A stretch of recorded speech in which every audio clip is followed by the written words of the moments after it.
Good afternoon, and welcome to our July Board of Zoning Appeals meeting. Good afternoon, and hopefully everyone made it here safely. At this time, I would like to call this meeting to order. And if you are able to, if you will stand with us as we recite our Pledge of Allegiance. I pledge allegiance to the flag of the United States of America, to the republic for which it stands, one nation, under God, indivisible, with liberty and justice for all. Thank you. At this time, if you have not had an opportunity to silence your cell phones, please do so.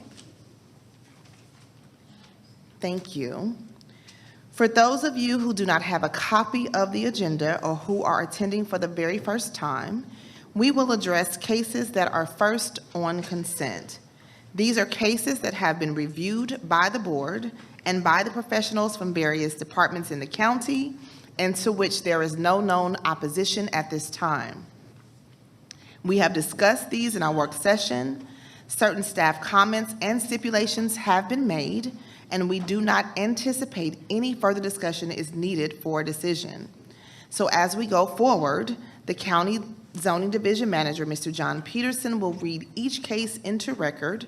Mr. Peterson will then ask you to raise your hand as your case is called to signify your presence. If you are here in opposition to a case that is currently on consent, Mr. Peterson will ask you to identify yourself as that case is read into record. We will then pull that case off consent and hear it as part of our regular case agenda. We will then vote on all the cases still on consent at one time. Once we have approved the cases on consent, we will move to our regular case agenda. With that, Mr. Peterson, will you please get us started? Thank you, Madam Chair and Board. Before I begin the hearing, I do have a couple announcements to make. Variance case V90 of 2026, DC Enclosures, Inc. That case has been withdrawn without prejudice. So variance case V90 of 2026 will not be heard today. There are some cases on today's printed agenda which have been continued or held, and these cases will not be heard either. First case is variance case V36 of 2026, Zachy Merchant. This case was continued by the staff until the August 12, 2026 BZA hearing, so V36 will not be heard today. Variance case V62 of 2026, Iglesia del Dios Vivo Columna y Apollo de la Verdad La Luz del Mundo, Inc. This case was held by the Board of Zoning Appeals until the August 12, 2026 variance hearing, so V62 will not be heard today. Variance case V67 of 2026, Jeff Taylor. This case was held by the Board of Zoning Appeals until the August 12, 2026 variance hearing, so V67 will not be heard today. And finally, variance case V70 of 2026, Juan C. Garcia and Mara Garcia. This case was held by the Board of Zoning Appeals until the August 12, 2026 variance hearing. So V70 of 2026 will not be heard today. Madam Chair and Board, before I begin the consent agenda, there is one matter I emailed you earlier. And the staff would ask that the board vote to add the non-agenda item regarding variance case V65 Hazel Stinson to the agenda to be heard right after the consent agenda. All right, I'll entertain a motion. Motion to accept the addition to the agenda. We have a motion from Commissioner Russell. Is there a second? Second. Second from Commissioner Swanson. Call to question. All right, V65 has been added to the agenda. Okay. And with that, Madam Chair and Board, I'm ready to start the consent agenda. Cobb County Board of Zoning Appeals variance hearing consent agenda for July 15th, 2026. First case on consent is variance case V81, Tasca Inc. Request a variance to reduce the setbacks for an accessory structure, which is a proposed approximately 1,500 square foot metal building from required 100 feet to 91 feet adjacent to the northern property line, 77 feet adjacent to the western property line, 33 feet adjacent to the southern property line, and 1 foot adjacent to the eastern property line. Number two, allow an accessory structure which is a proposed 1,500 square foot metal building to be located on the side of the principal building. Number 3, increase the maximum allowable impervious coverage from 70% to 71.1%. And number 4, allow access and maneuvering on a non-hardened surface, which is gravel, in land lot 444 of the 16th district.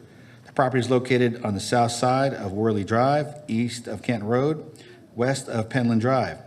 Staff recommends approval, subject to the following conditions. Number 1, traffic comments. Number 2, development inspections comments. Number 3, stormwater management comments. And number 4, fire department comments. Is the applicant present?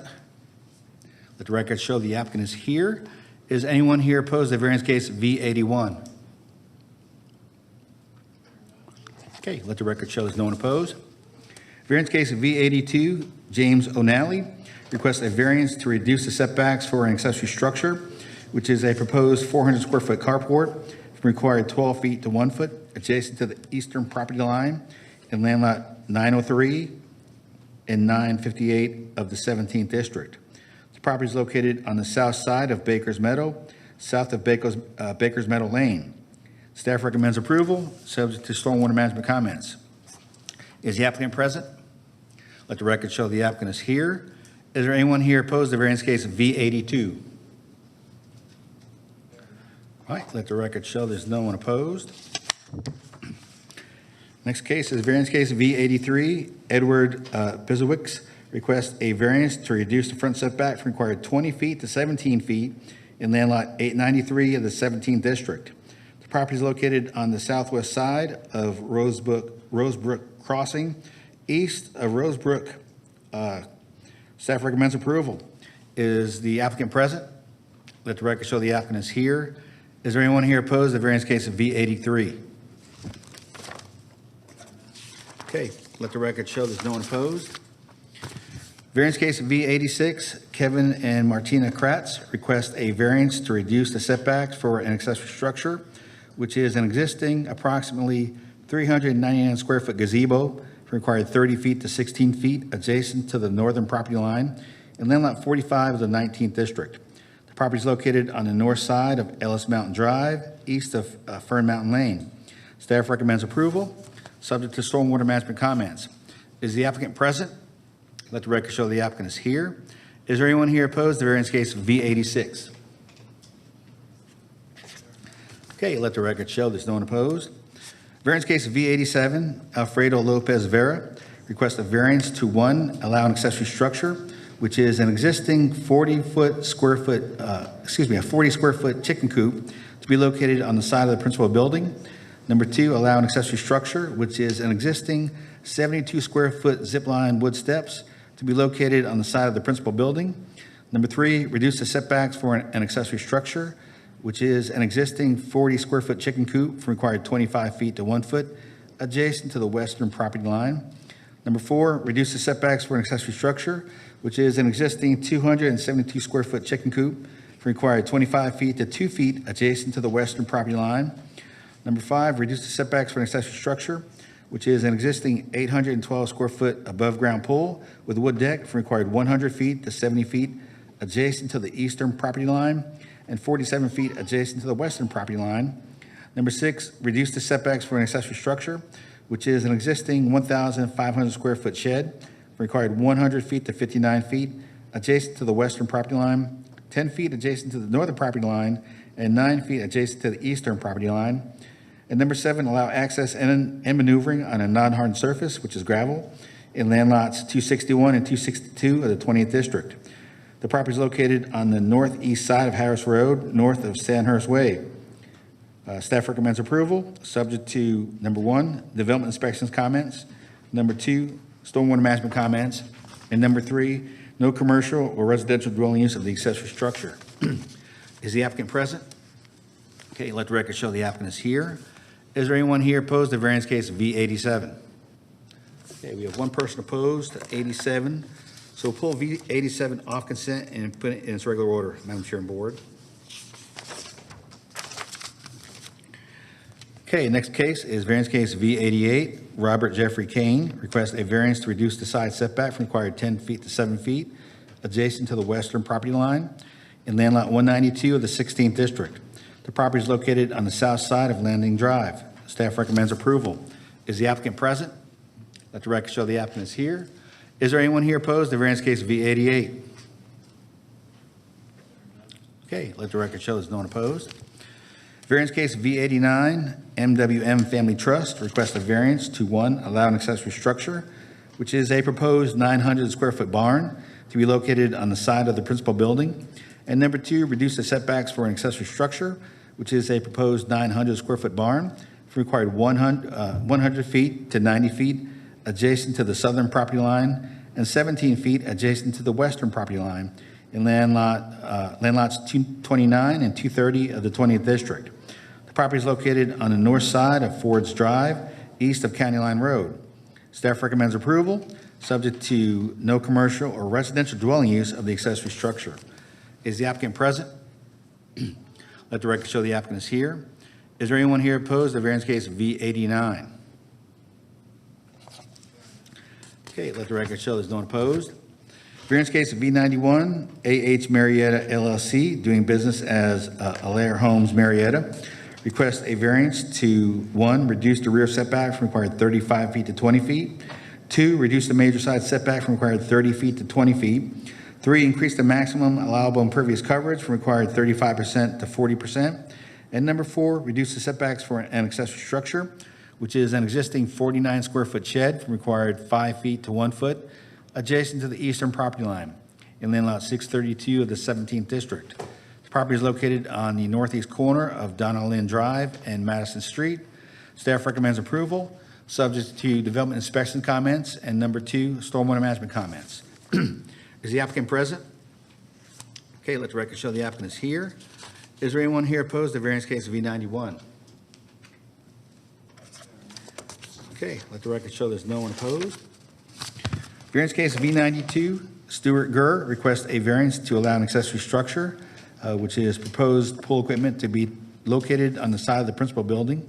Number two, increase the maximum height of a retaining wall closer than 10 feet to a property line, required 6 feet to 9 feet. Number three, reduce the front setback from required 50 feet to 42 feet. And number four, reduce the rear setback from required 40 feet to 21 feet in land lot 1098 of the 17th District. The property is located at the terminus of River Knoll Drive. Staff recommends approval, subject to one, traffic comments, and two, stormwater management comments. Is the applicant present? Let the record show the applicant is here. Is there anyone here opposed to variance case V92? All right, let the record show there's no one opposed. Variance case V93, Big Sky Construction Services requests a variance to reduce the side setback from required 10 feet to 5 feet adjacent to the southeast property line in land lot 1199 of the 16th District. The property is located on the west side of Carriage Trace, south of Old Sewell Road. Staff recommends approval. Is the applicant present? Let the record show the applicant is here. Is there anyone here opposed to variance case V93? Okay, let the record show there's no one opposed. Variance case V94, Nicole Davis requests a variance to, one, allow an accessory structure, which is a proposed in-ground pool to be located on the side of the principal building. And number two, allow an accessory structure, which is the proposed in-ground pool to be located closer to the road than the principal building in land lot 20 of the 17th District. The property is located on the southwest corner of Ridgeway Drive and Wolf Valley Court. Staff recommends approval, subject to traffic comments. Is the applicant present? Let the record show the applicant is here. Is there anyone here opposed to variance case V94? Okay, let the record show there's no one opposed. Variance case V95, Farhad Benet requests a variance to, one, reduce the front setback from required 30 feet per previous variance V25 of 2022 to 25 feet. And number two, allow an accessory structure, which is a proposed 295 square foot garage to be located to the front of and side of the principal building in land lot 75 of the 1st District. The property is located on the eastern corner of Dogwood Trail and Maple Brook. Staff recommends approval, subject to traffic comments, and number two, stormwater management comments. Is the applicant present? Is the applicant here for V95 Farhad Benet? Is there anyone here opposed to this case? Madam Chair and Board, the applicant is not present. Would be the variance board's desire just to lead this one on the consent agenda?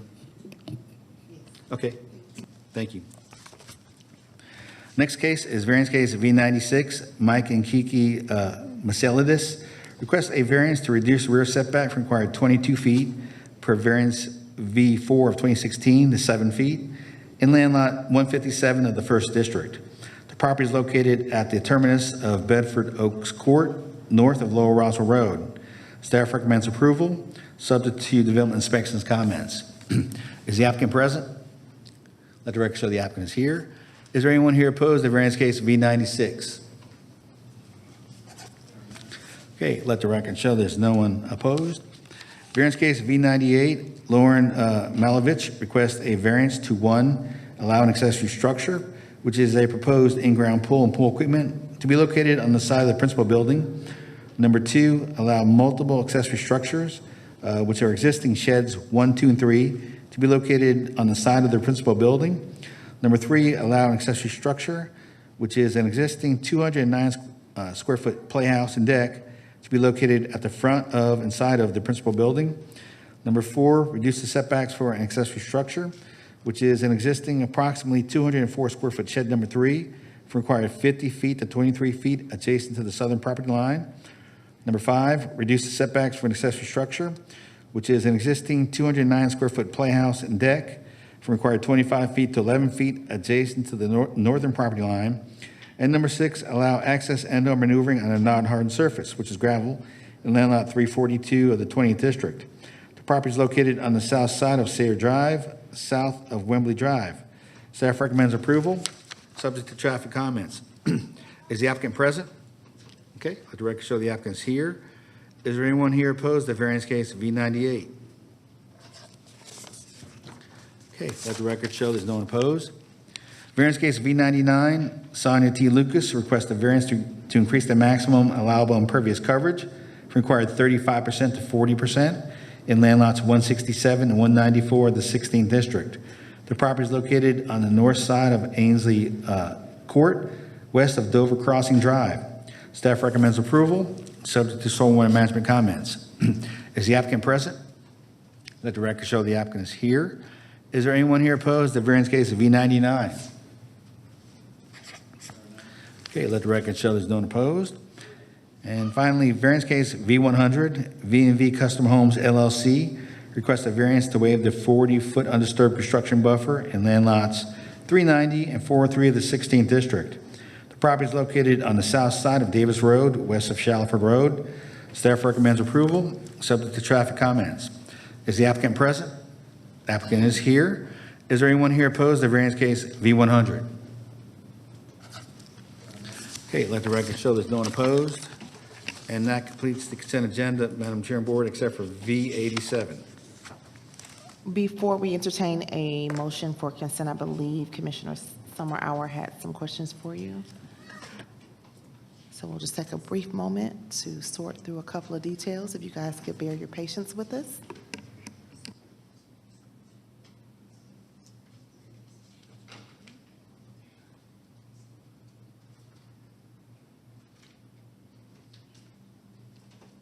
All right, I'll entertain a motion for the consent agenda. I would like to discuss V93. Could you come forward, please?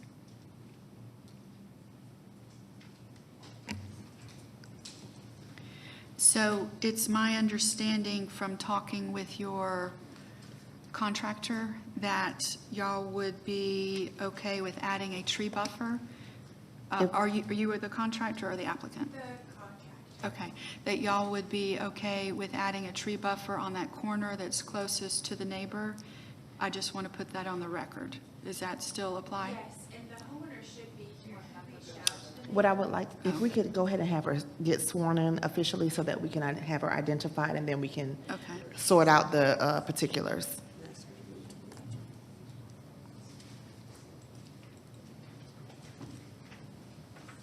If you can come up too, please.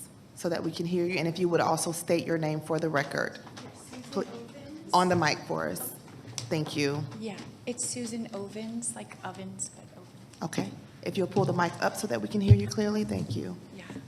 All right, so just to confirm, the applicant is prepared to do a tree buffer on that corner closest to the adjoining neighbor that had opposed this variance? Yes, they are willing to do that. They did, the homeowner should be here. They reached out to the neighbor last night to discuss that, and the neighbor was away for the evening. There's a text message if you need to see it.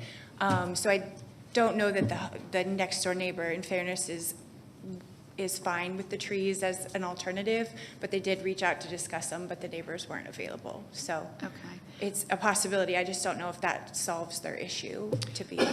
I would say it will be helpful. And so if y'all are prepared to do the tree buffer, then I'm willing to leave it on consent.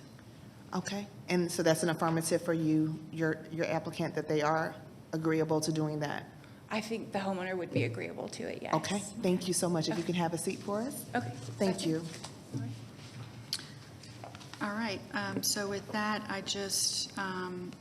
I will move to approve the consent agenda with that one change regarding V93, that there will be a tree buffer added to the corner that is closest to the adjoining neighbor, and that's my motion.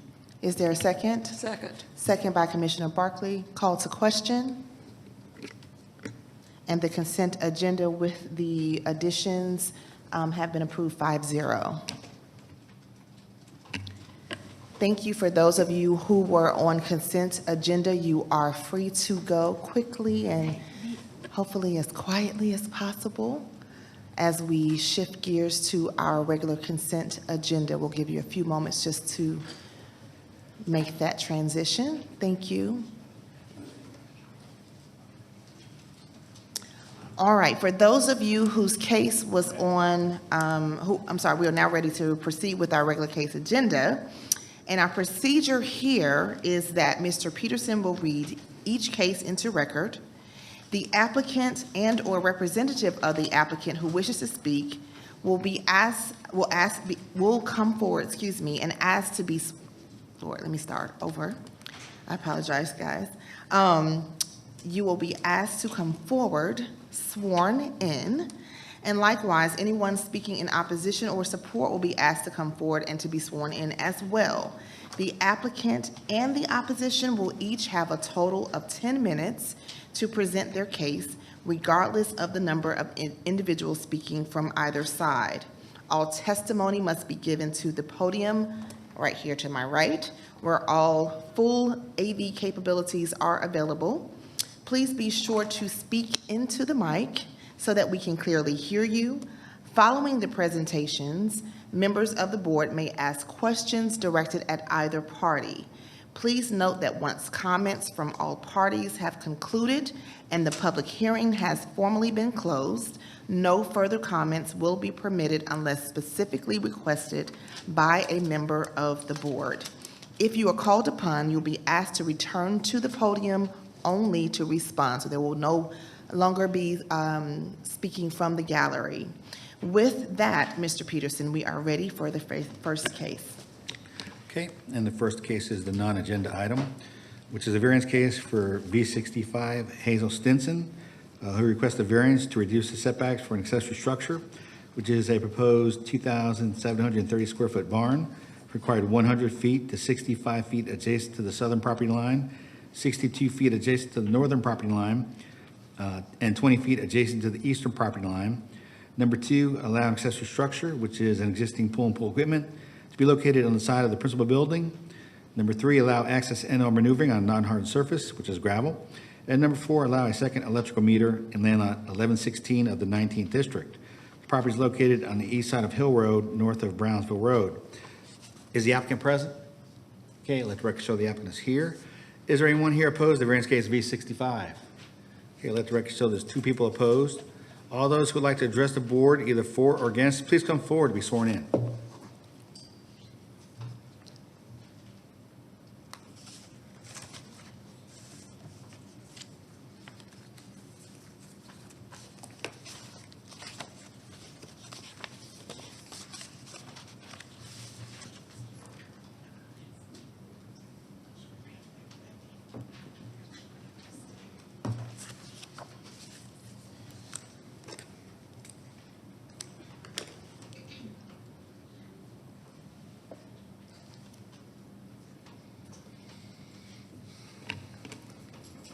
Good afternoon. We'll start with the applicant. If you will state your name.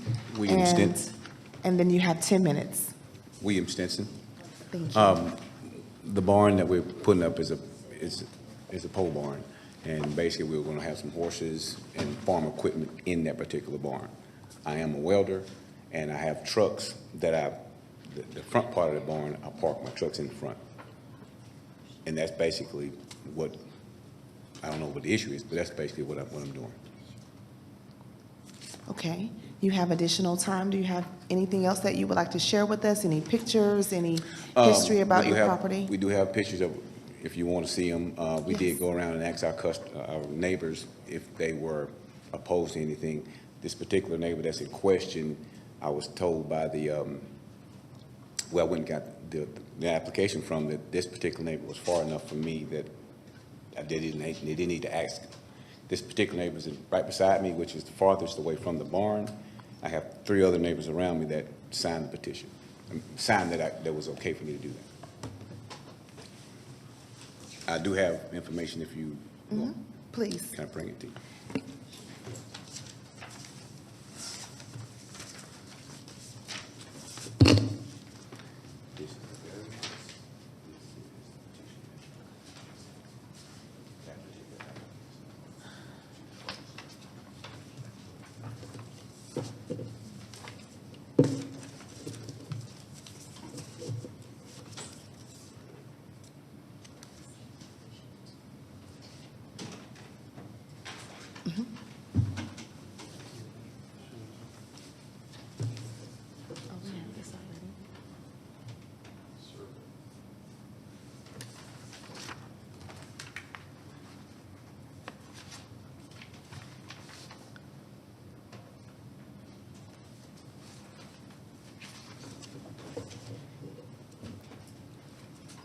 Thank you.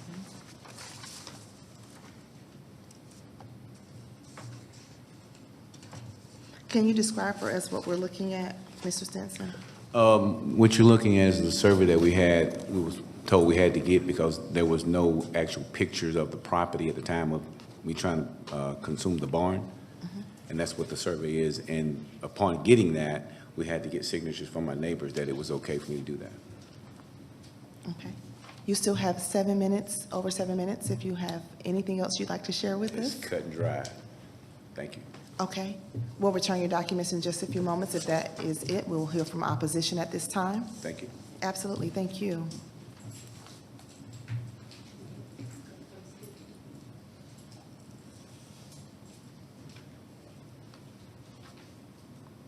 If you both will state your name for the record, and you have a total of 10 minutes. Hi, I am Kim Florence, and this is my mother, Bonnie Florence. We live at 5829 Hill Road, which is the property next door. Initially, when he started building the barn, or whatever we're calling it, we did call code enforcement and, questioned what happened and is it legal, and we never heard anything, and it continued to go up. And there for a while, there was quite a bit of traffic going up and down the driveway, heavy equipment, trucks. That has stopped. Burning. But, well, yeah, that the building is actually very close to our property line. It's supposed to be 100 feet back, and it's only 62 feet back. And all the equipment that is in it is an open building, and if you're in our backyard, you can see everything that's in that building. If we were to build a pool, we would be looking right into that. So it's kind of a nuisance building for our property, and it definitely does not fit in with the neighborhood. So we're kind of concerned that it's going to be allowed. So, Mother, do you have Well, I think it puts a lot of restriction on what I can do with my property. Someday I might want to sell for development, and you have to have, a barn can't be on my property line if I want to sell for development. So I'm restricted as to what I may be able to do with my property in the long run. And besides that, it's a big, ugly building. She told me not to say that, but it is.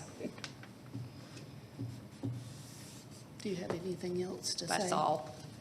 All right, you do have a little over 7 minutes. Is there anything else you'd like to share with us? Is there anything else you want to share? We have 7 minutes left to speak. Can you think of anything else? Well, there's been a good bit of burning over there and toxic smells coming from over there. I don't know, clouds of smoke.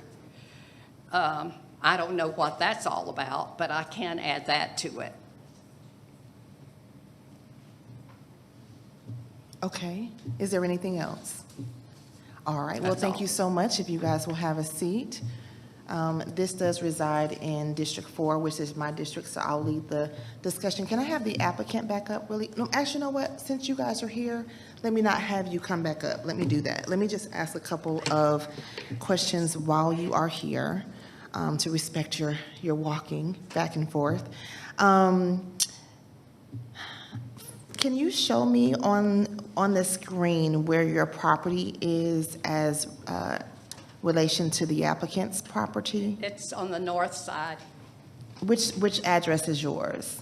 It's the property on the right side. 5829? Yes. Okay. And the applicant's property is this 5835? Correct. Okay. And 62 feet 60 from my line. Okay, 62 feet from your line, okay. If the applicant were to plant a tree buffer or some type of landscaping buffer, so that That wouldn't give me what I want, no. it would give you what you want? No. Okay. I mean, it wouldn't allow me to sell my property if I wanted to sell it. Got you. All right. Does anyone else have any questions of the opposition? Please. Thank you. Just tell me again, which number is yours? Which number property? 5829. 58, okay. So you're a long ways away. Not really. No? According to what I read that you have there, my property line is 62 feet from where the building is. I have 7 acres there. Okay, well. Mr. Peterson, I'm sorry, I was Yeah. interjecting. Can you give us the correct measurements so that the applicant in opposition is aware? Well, the barn is 62 feet from the property line of the applicant's property, and beyond that, there's another 50-foot swath of property that belongs to the property at 5833. So the barn is actually 112 feet away from her property line. I can't hear what he said. Okay, thank Can you. you speak up, please? I didn't wear my hearing aids, I'm sorry. What he was indicating was that 5833 owns a strip of land. Sometimes some people call it a flag, but this is even wider than what we usually have for a flag lot. But they've got this 50-foot strip that's being clearly indicated right here, in addition to the distance of the barn off the property. So your property line, not your house, just your property line is over 100 feet away from the barn. So we're trying to figure out how this impairs your ability to utilize or benefit from your property. So if you approve this building as a barn, it would be 62 feet from my property line, is that correct? No. That is what we were reading on the internet anyway. No, we think it's over 100 feet. I mean, the reason we're here is because they were asking for a variance. So because we're it on is the too north, close. the north side. Yeah. So that, they said, is 62 feet from the building. Okay. Tell me a little bit more about The gentleman indicated he keeps a couple of the trucks in the barn, and you indicated some concern about noise from construction traffic, but you indicated that construction noise had abated or lessened significantly, right? So do you know which trucks are being used and stored in the barn, and do they create any concern I whatsoever? just know there was a truck with a long trailer that went in and out over there a lot. Okay. And there were workers over there a lot. Well, we can ask And there was burning over there too with a toxic smell. Burning in what part of the property? Because most of the front part of the property, I know this picture is probably out of date, but most of the front part of the property nearest to your house is shown as It wooded was- here. It was in front of the building. Well, we'll get into all that. Thank you. Does anyone else have any questions for the opposition? Thank you, ladies. You can have a seat. Can I have the applicant up, please?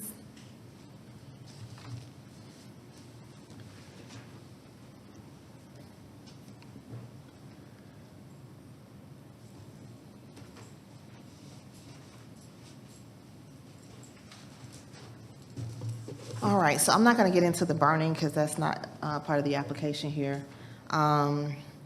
What I will discuss, though, is the trucks that the opposition mentioned. Is there work being done at the site, or was that part of the construction? Is the construction complete? If it's not, what do you anticipate the construction looking like moving forward, and what time period can we anticipate the neighbors would be interrupted? Okay. The big ugly building will stop construction. That's why it looks the way it looks. The white paper that you put around the barn is still there.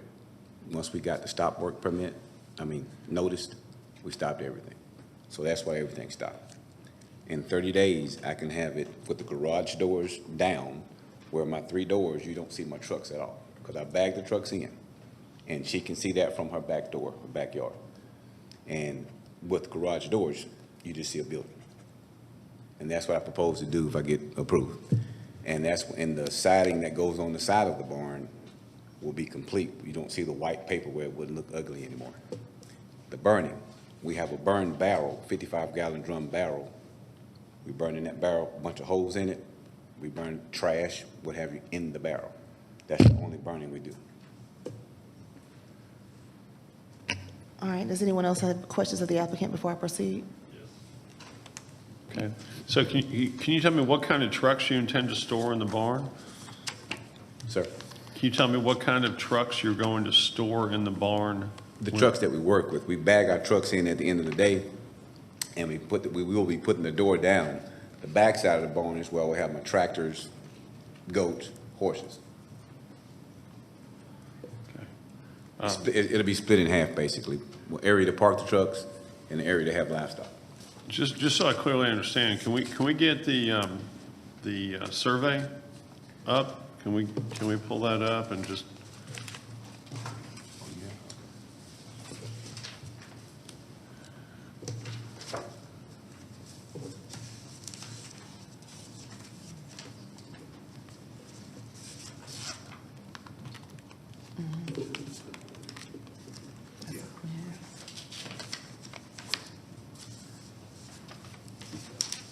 Okay, so can you point to the barn on this? It's in the back, basically, right? Yeah, the Okay. square box. So it'd be hundreds of feet away from the property next to it? Yes, sir. Okay. Can you tell us what the construction materials are going to be in the exterior of this barn when finished? Wood, actually. Wood on the side, but right now we have the little white paper on it. Okay, so it'd be a wood look siding of some kind? Some kind of wood look siding? Yes, sir. Okay. Siding, yes, sir. Okay.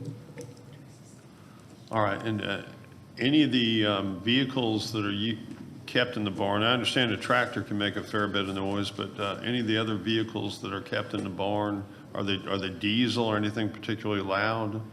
No, I don't have anything particularly loud. They are diesel, newer model vehicles, 19 and earlier.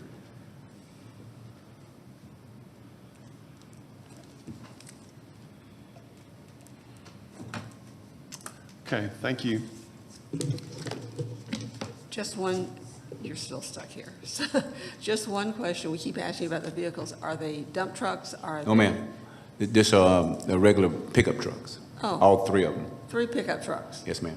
Okay, thank you. And it's three areas for the Yeah. park, 3 different areas. Yeah, got it. Thank you. I have a question. I have a question, sir. Yes, ma'am. So is this a business that you're operating here on the property? No, I've only parked my trucks there. And your trucks are used for, they're just your pleasure trucks that you, They belong to Superior Metal guys. they belong to a company? Yes, ma'am. Okay, and so is this your company? No, it's not my company. So do you have people coming on that work for this other company come onto your property to then take the trucks to drive to? And they would leave their vehicle, yes, ma'am.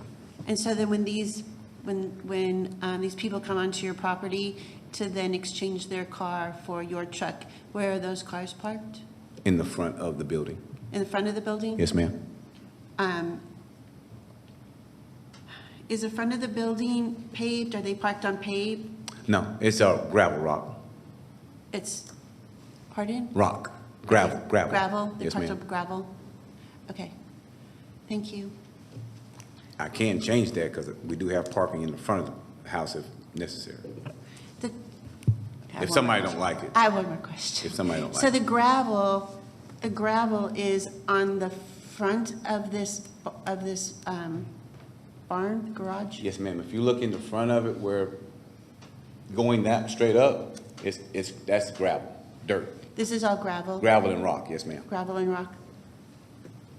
And so when the trucks leave, the cars are parked along the You see the top grass? portion? You see the grass line that will be closer to you? Yes. They'll be parked there in a line.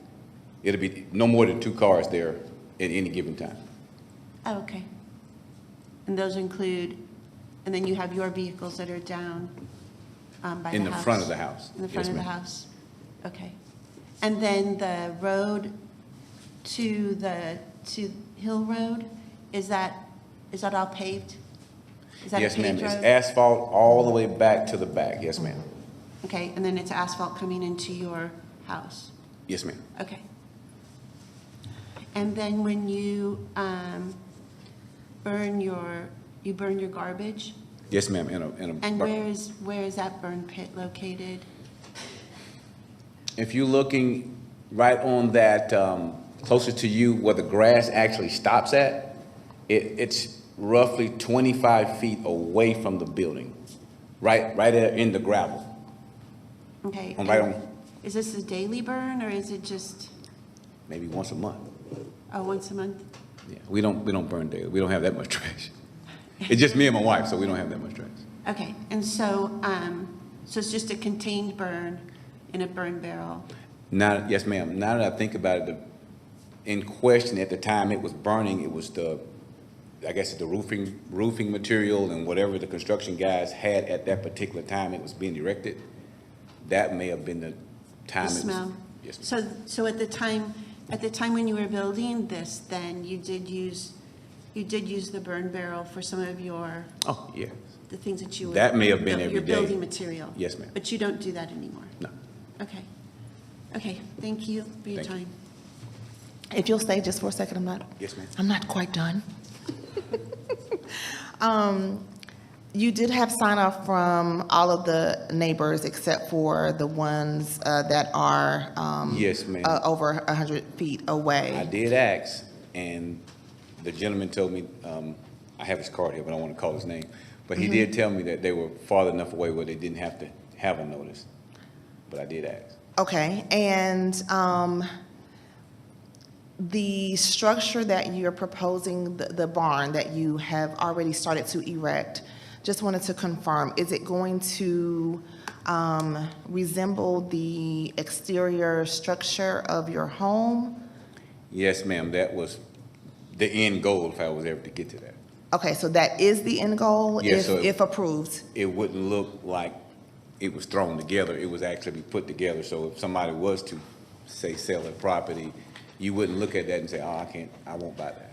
Okay, also, are you willing to pave that gravel driveway so that it's not? Yes, ma'am. Okay, all right, thank you so much. If you'll have a seat for me. I am prepared to make my motion. My motion is to approve B65 with the following conditions, that the applicant finish the barn to resemble the exterior structure of the property, and that there is no residential or commercial usage of the structure, or follow staff comments. Hold on one second, I am missing that train of thought.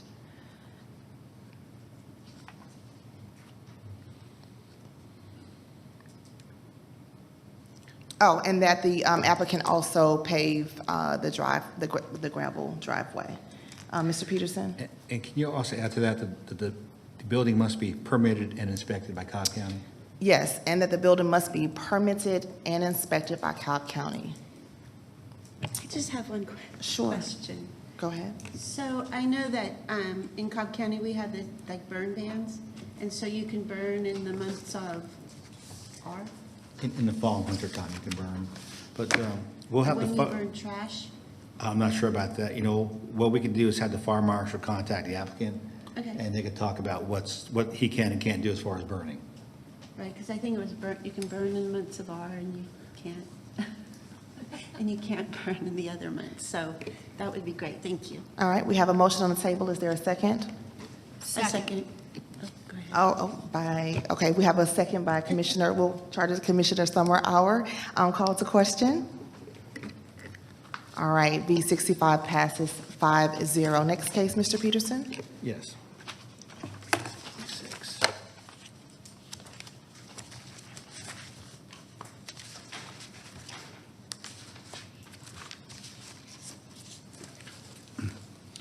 Okay, next case is variance case V66. David Campbell requests a variance to, one, allow access and maneuvering on non-hard surface, which is gravel.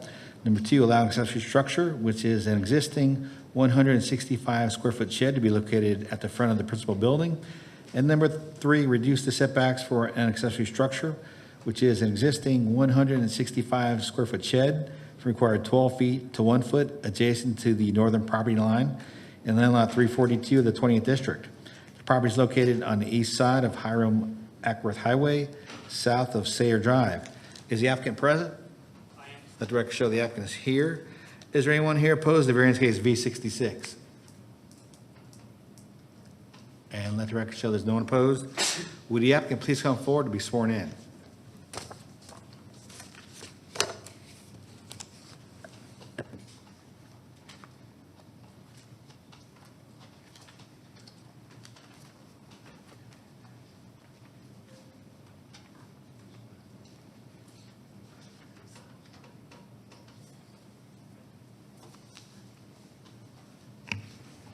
Good afternoon. If you will introduce yourself, and you have 10 minutes. Good afternoon. My name is David Campbell.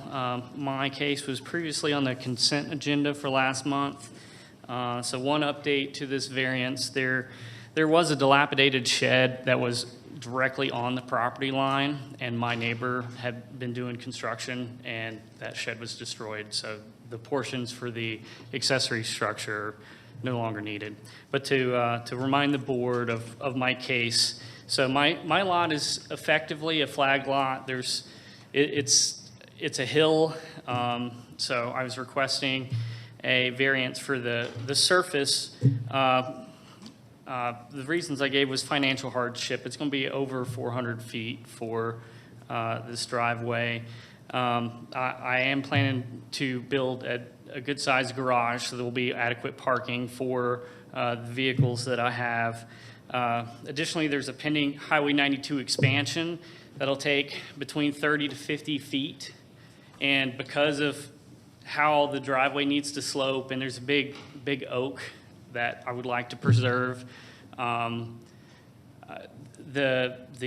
bend of the driveway will have to change when they move that highway. Additionally, it's going to become from a two-way to a one-way, so I'm going to have to change the end of the driveway anyway. I previously submitted for and received a permit from the Georgia Department of Transportation for the driveway, but I wasn't aware that there was a surface requirement in that portion of the county. So my intention is to pave the area at the highway. So the plans that I submitted, it was approximately 37 feet from my property line to the edge of the road currently. So I was planning on paving that initial portion just because I used to drive motorcycles. I don't want gravel on the highway. So understand that. So I had opposition that I was unaware of. When I came before the board, I had unanimous approval from my contiguous neighbors. I actually had 2 people come out in support of my variance. So what I think had happened is that they had confused me with someone else.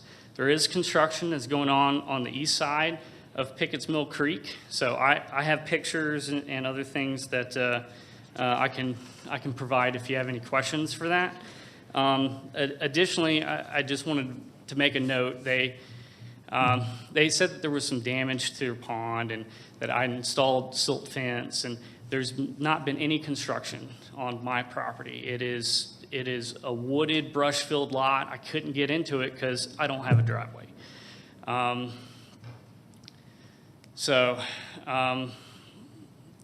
Just for the record, that week that they had presented that, there was 600% the average rainfall. I did the day after do my own investigation to try to see what was going on. So I went upstream and downstream and took pictures. So it's all muddy, right? It was a lot of rain. I have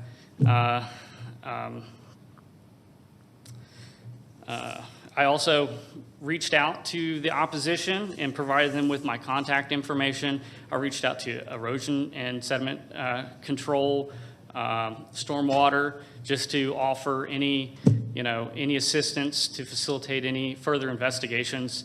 So there's been no construction on my property. Additionally, it was mentioned that they would like additional diligence for the stream. So I had to purchase an additional survey. So the state waters map to the south indicates that there's a creek. That's not a creek. So so Pickett's Mill Creek goes north to south there. That creek on the map to the south, it's not there. So I purchased another survey to show that that doesn't exist. I'm not within the stream buffer limits. Additionally, I purchased an erosion and sediment control plan twice now, actually, to satisfy any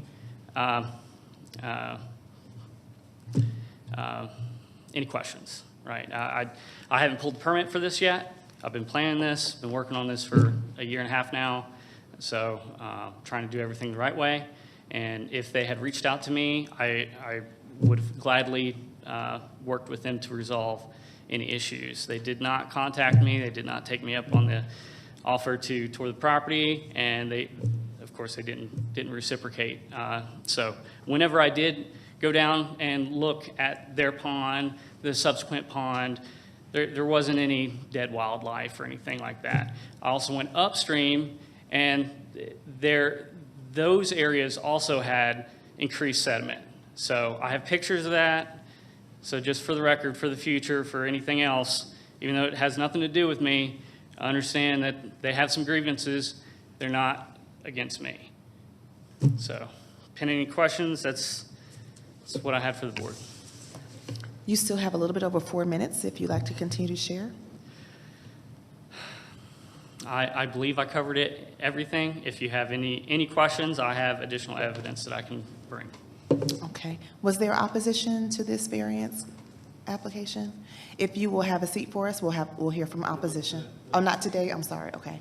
Then stay up if you don't mind, and we'll let Commissioner Boulogne take the lead. Thank you. So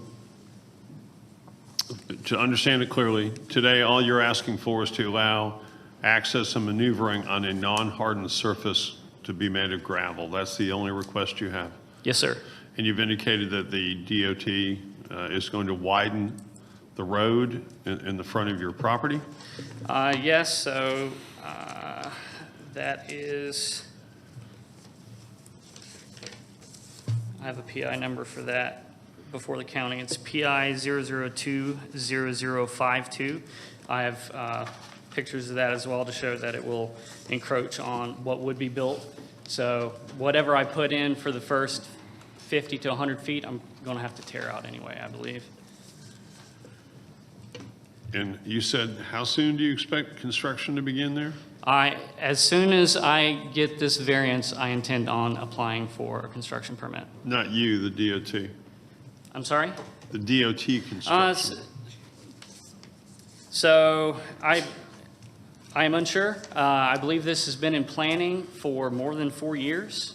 I was not notified, and it was not found during the due diligence of me purchasing this property because my lot was not appropriately attributed to the current owner. So I had no way of knowing at the time that this expansion was coming.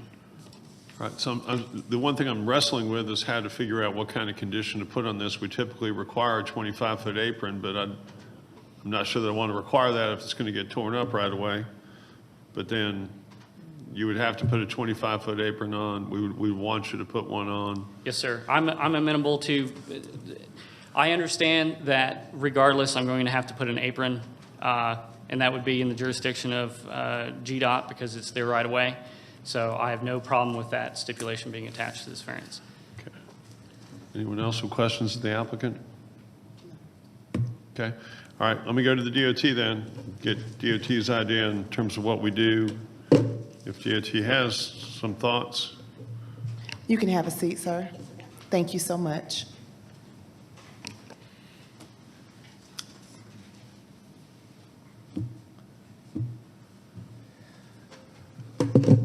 Wilson Collins, Cobb, DOT. Okay, thank you, Wilson. Do you have any idea how soon it's going to be? I know you're not in charge of all things construction, but do you have an idea when that project might kick off and when that road might get widened there? I am searching, this is a GDOT project, for the record, so I don't have I could, without me Googling, the state would have their sites. I can attest that I've seen design files over 4 years ago. That project has been on again, off again. I think I might call it internally as phase 3 of the 92 project. They're still, I think, finishing up phase 2, which is going south on 41. So what do you recommend we do in light of that regarding the 25-foot apron? Do we make them put one on now and then another one after the paving's done, or how do you think we should handle that? I actually liked everything I heard from the applicant. It sounds like these at least 25 feet are going to be paved from the right-of-way. And exactly like you said, whatever he puts for a driveway now, the GDOT will remove when they widen that road, and they will install a new apron to their standards when that project is underway and getting ready to be complete. So you want one now and one then? Just the stipulations I have, just work with GDOT, and it sounds like they've already got an encroachment permit, and it sounds like they were amenable to the 25 feet of impervious surfacing from the right-of-way edge.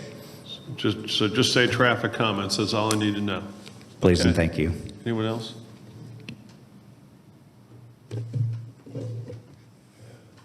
And then let me just go with stormwater briefly, if I could.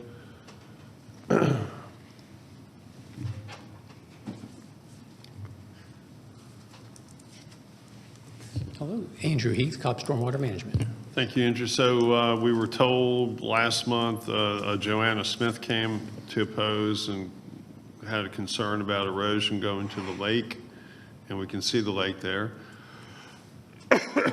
The request now is for nothing other than a non-hardened surface. By approving a non-hardened surface, there will actually be less water runoff anyway than there would have been had that been a hardened surface, correct? There will be slightly less from our standpoint when we do the calculations, because the difference isn't that much. We just treat whether it's gravel or concrete or asphalt pavement, we treat it to be the same way. Okay. And Mr. Campbell or someone, don't know if it was exactly him, but someone had already submitted a site plan for the lot that our office reviewed.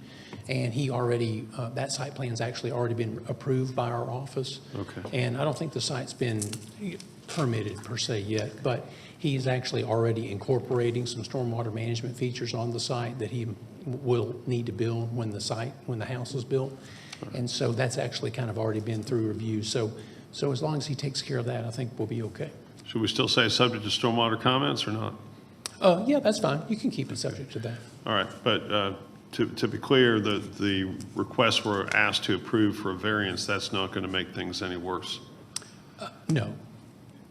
Okay. Anyone else? Thank you. Yep. So my motion is for approval, subject to stormwater and traffic comments. And John, are there any other comments I need to add? I think traffic and stormwater are your two main comments. Thank you. We have a motion for approval. Is there a second?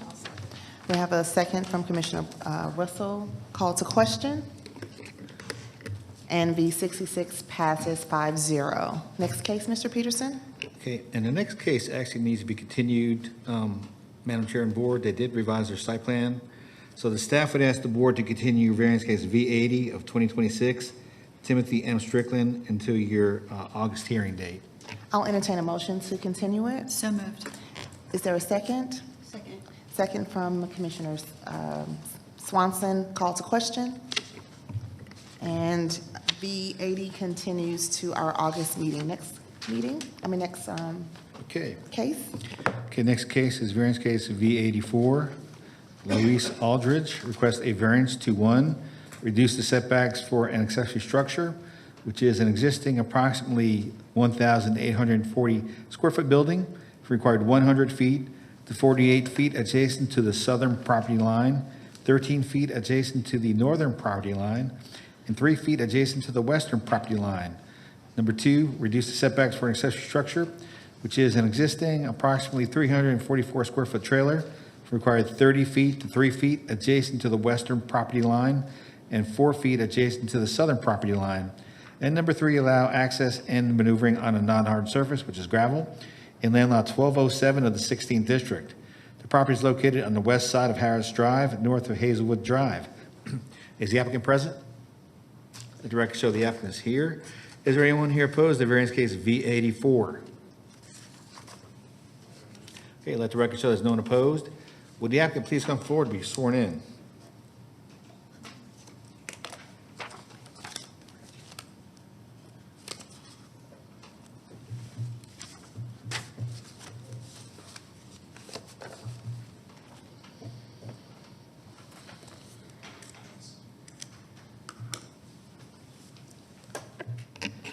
Good afternoon. If you will both identify yourselves, and you both have 10 minutes. Good afternoon, members of the board. My name is Louisa Aldridge, and I am the authorized representative for the property owner, Rusine Silva. He's here with me. We request a variance at 24 Harris Drive. This is a .428 acre lot, currently zoned general commercial. This property is improved with one-story building frame of 1,072 square feet and one metal garage on the back, which is the building that we're asking for a variance for the minimum setback. This garage is 1,806 square feet, and the building currently encroaches approximately 25 to 20 feet into the required side setback. I have some I have preliminary drawings for this project.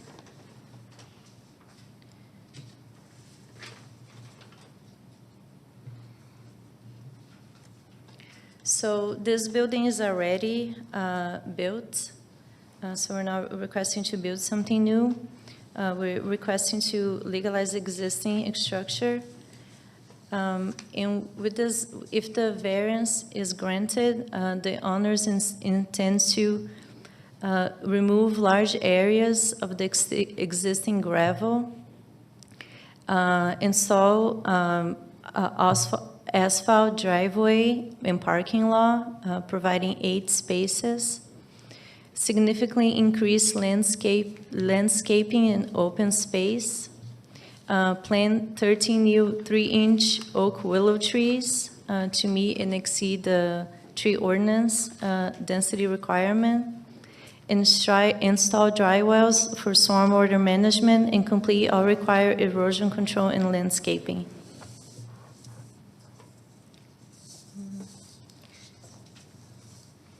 I guess this is what I have as an introduction. Okay, you have 7 minutes, over 7 minutes, if you have more to share with us. I think she's covered it all. Okay. This case resides in District 2. There is an opposition, so Commissioner Swanson, I'll hand it off to you. Hi, good afternoon. I just have a few questions to ask you. So when you did you submit a plan into our building and permit office to get permission to build this garage in the back? No, it was built without a permit. How long ago was it built? I'm not sure the exact date, but it was built prior, like when I bought the property. So it was built before you bought the property? Yes. It was already there. So this is an existing building that you did not build? Correct. Okay. But I've heard from the city that it was not built with a permit. Okay. What business licenses do you hold for this property? It's a used car dealership. A used car dealership? Mm-hmm.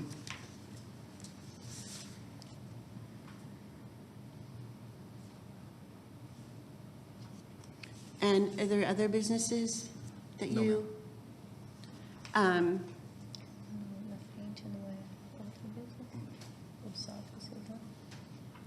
Used car dealerships. So in the one-story frame office, So what business is operated out of there? That's actually where the business is at. It's at the front office. The building that we're asking for a variance is just a garage that we use to service the cars. Okay. So under the permits that I see on this property, for a business license, you hold the Atlanta Premier Financing? Correct. And what is that?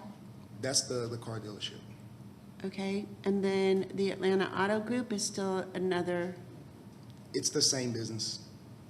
and then 7 Company USA Broker Office? So the main business there's actually 9 suites.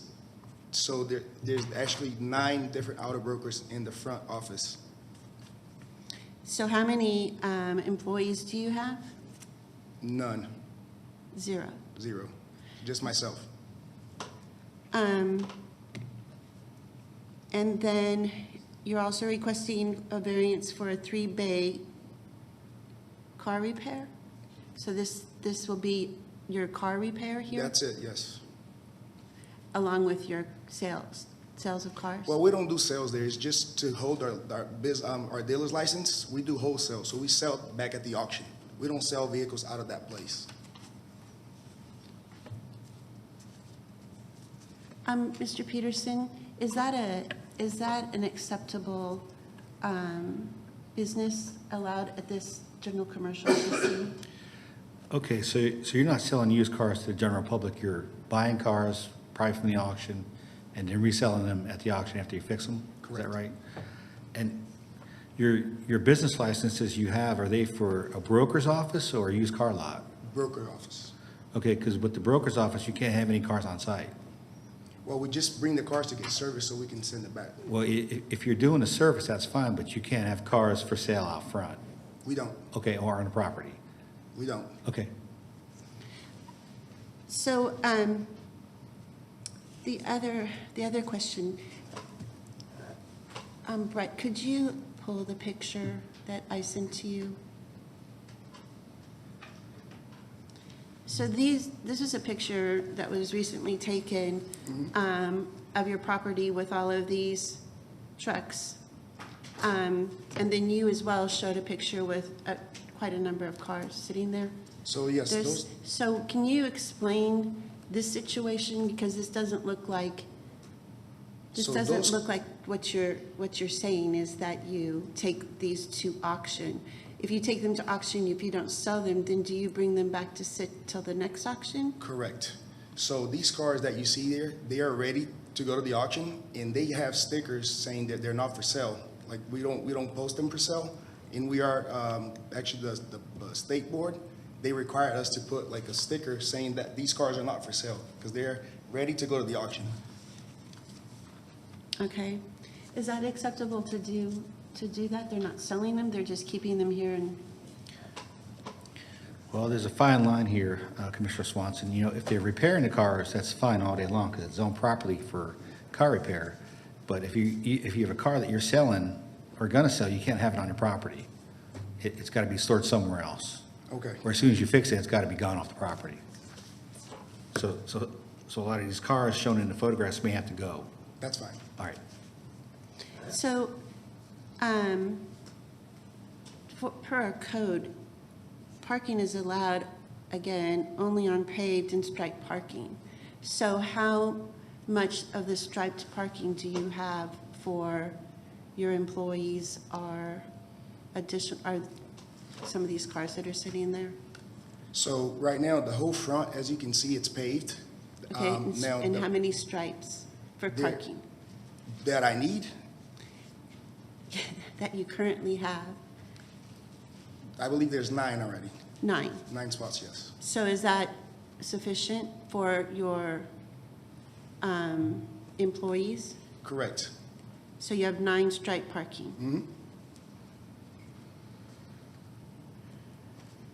The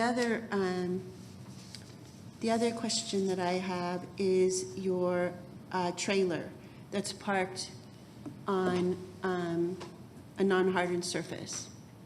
You have a trailer, I do have a dump trailer, yes, I do. a dump trailer? Yes, And that's parked on the gravel? correct.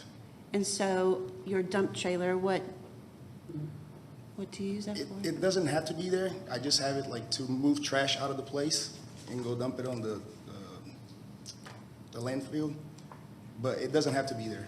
So on your current plan, can you pull up, Brett, can you pull up the current plan that they had submitted to put on? Not this one, this one. So in this one, I don't see that you submitted that you say, the trailer doesn't appear to be on here, No, it's not there. but you currently have it I on the do. property. Correct. It's in the back. So the trailer is for you to put dumping parts into it, It's trash, and it's sitting on, the gravel right now. okay. The question, the reason why this, you're at almost 100% impervious surface on this property, and that all parking has to be on a paved and striped, and it seems like that doesn't seem to occur on a daily basis. I know you have a lot of, I got a lot of emails of support for your business, and I think that this plan that you show here is very nice. But as far as the trailer goes, the trailer is being parked on, again, like I said, it's being parked on a non-hardened surface, which is also on the plan as a dry well storage, which you can't park anything on that. So your trailer's going to have to be removed. That's fine. Well, I think you're saying, right now, the whole back of the property is just gravel, so it's impervious. Now, I'm asking for permission for me to put a driveway back there, so I don't have to, like, to go into the bay, I don't have to go in gravel. Because from what the city told me, I'm not allowed to put cars on top of gravel. Right. So that's what I'm asking for. Right, but you are, your impervious is almost 100% coverage. We've got to be able to Not right get your now. impervious down. Well, On the proposed project, it's 67%, which is what we have. I think on the side, there's a calculation of the impervious area, and it's 67%. Okay, so that will be you removing. correct. Removing and not replacing with, this includes all of your asphalt parking. Correct. Nothing else. Nothing And then else. the rest of the gravel will be moved off, Correct. along with possibly the trailer that's sitting on gravel? Yes. Okay. And I propose to even put some grass, like I said, the trees and everything. So the trees and plantings that'll be along your neighbor's side fencing, Yes, ma'am. okay?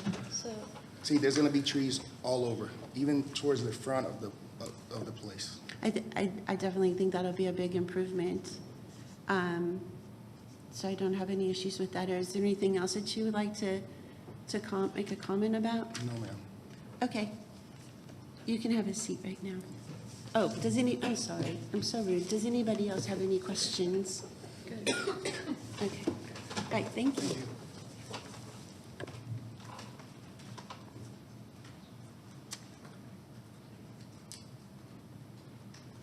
So,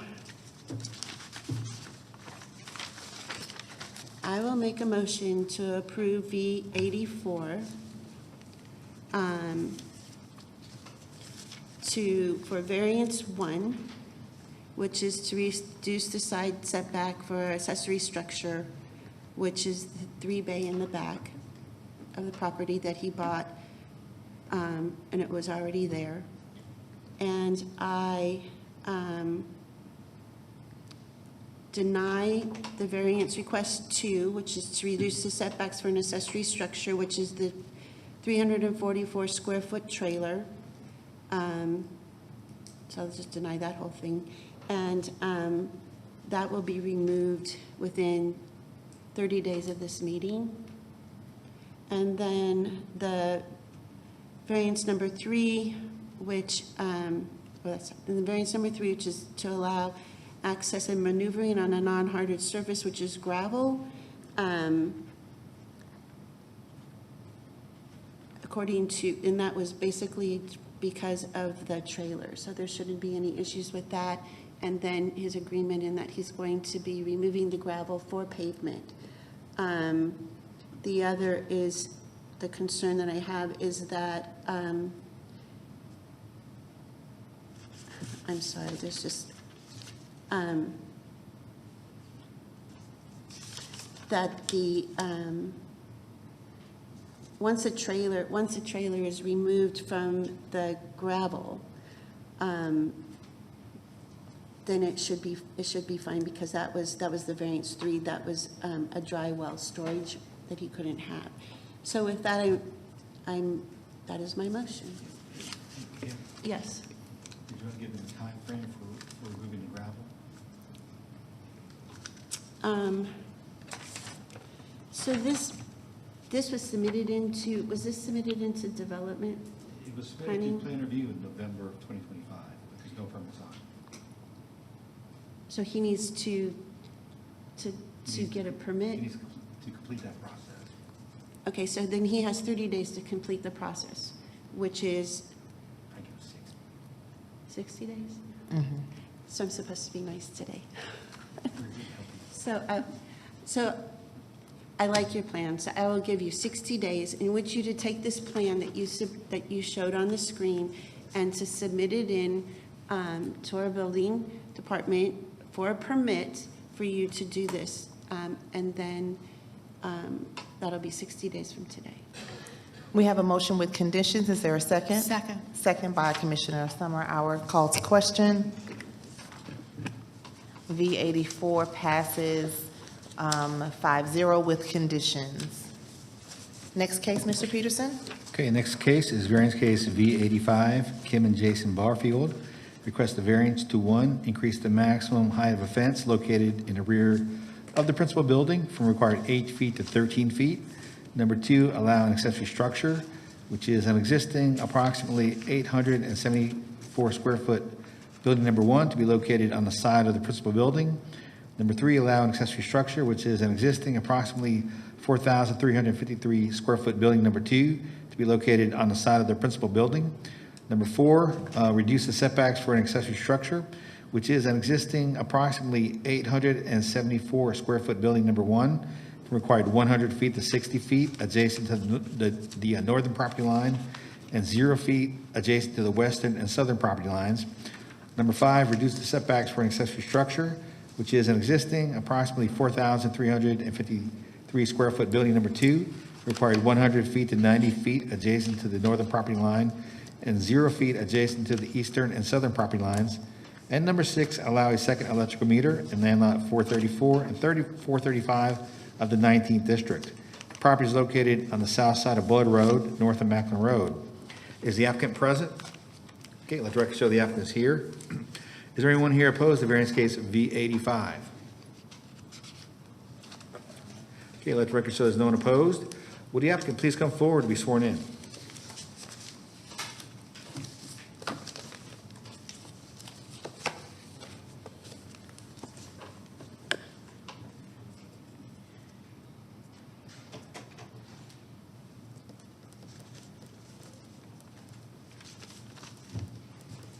Good afternoon. If you will state your name, and you have 10 minutes collectively.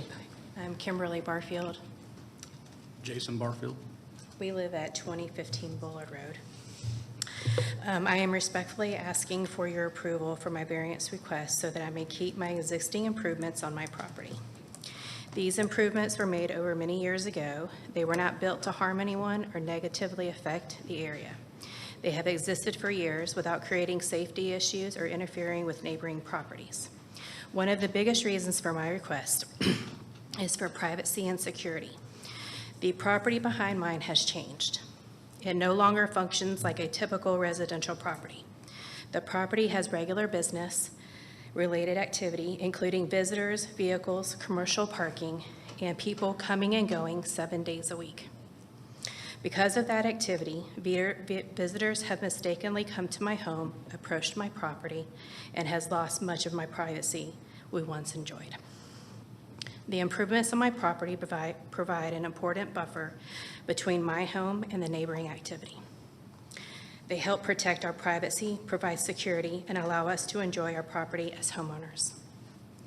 The 13-foot fence has been in place for approximately 8 years without any prior complaints or safety issues. It provides privacy for my family and helps screen our backyard from the activity behind our home. There have been no residential homes directly behind this portion of my property, so the fence does not negatively impact neighboring homeowners.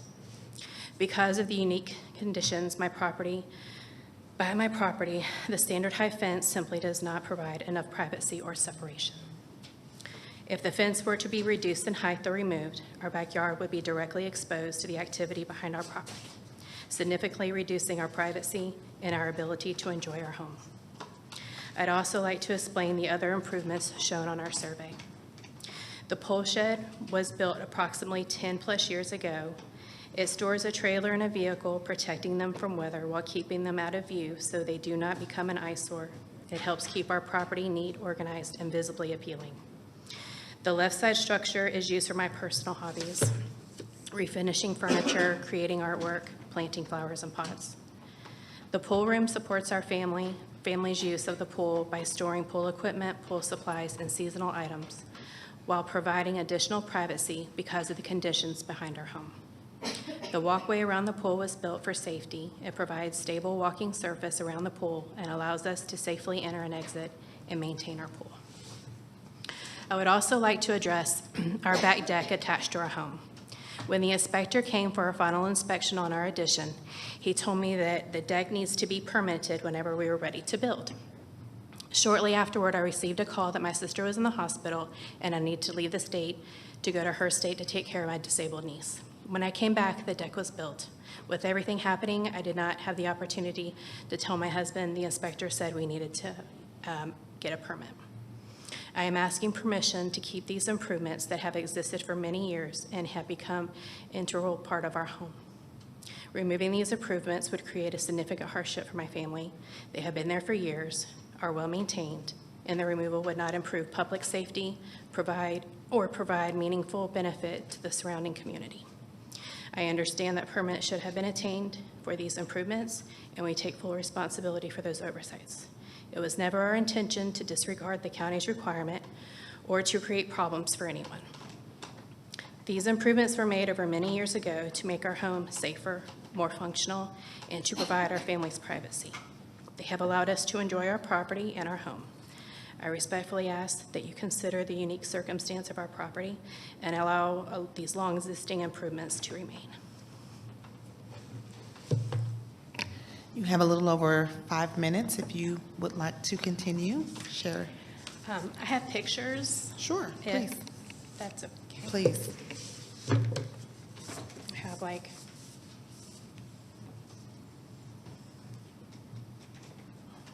can I explain them as I? Absolutely, please.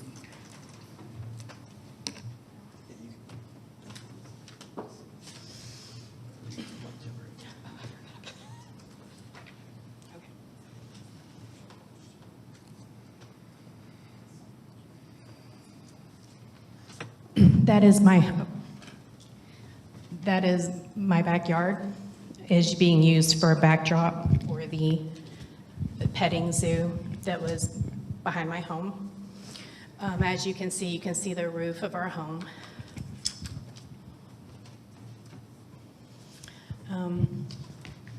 This is an inspector's vehicle that could not get into the neighbor's driveway because it was so congested with vehicles that people are parking at my house. This is another one that came to my home. I could kind of hear him on the camera saying, which house is it? And then he turns around and he's on the phone and he looks at the adjacent property. This is someone else of the customers coming just at our fence looking at our property. These are two other people. They're trying to get in to the adjacent property. I think they're going under the fence. This is another lady who came to my house. She drove all the way up to my gate, and I didn't know who she was.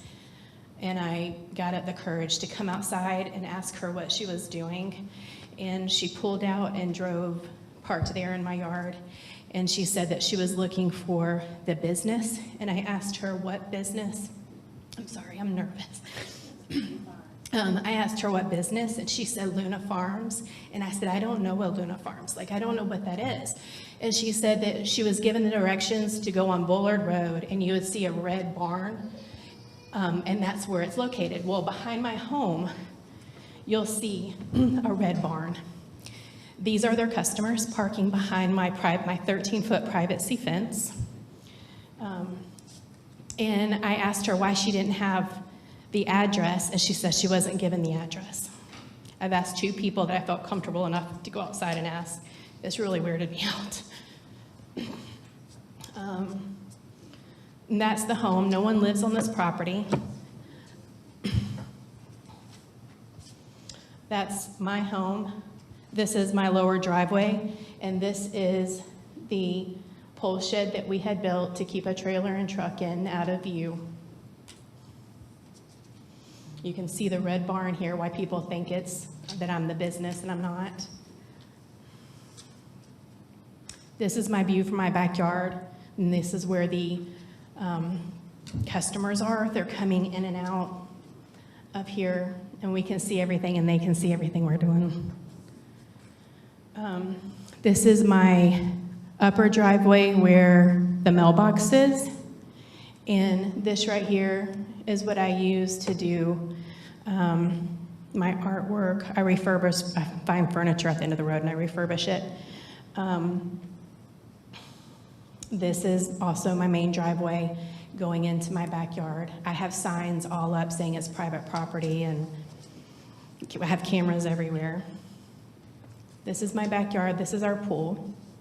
That's the pool room. You can see the fence right here. And that's a storage for all of our pool stuff.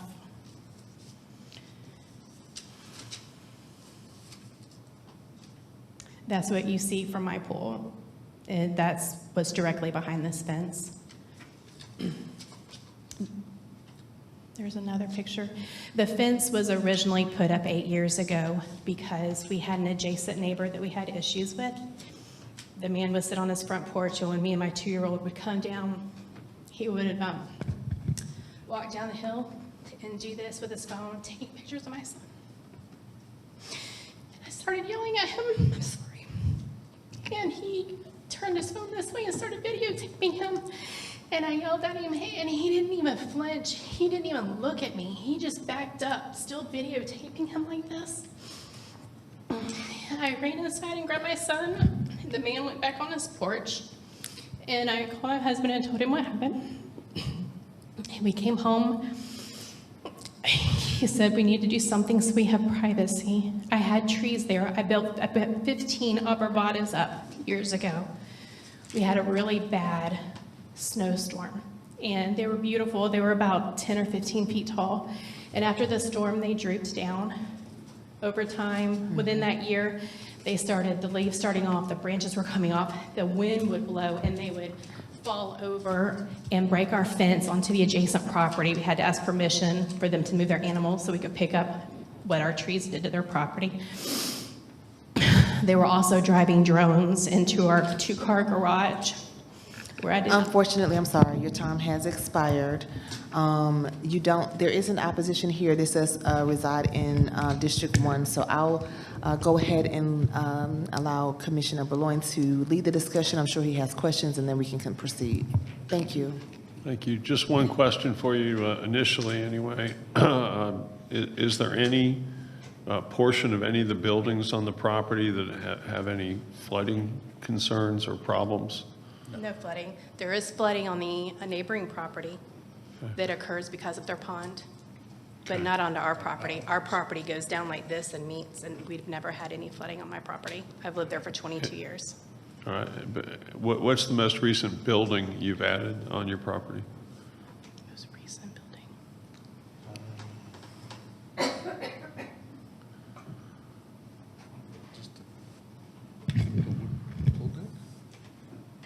But that's a deck, that's not a building. On the far... This one over here is between 10 and 15 years old. The one over here, Where's this, R30? no, this one.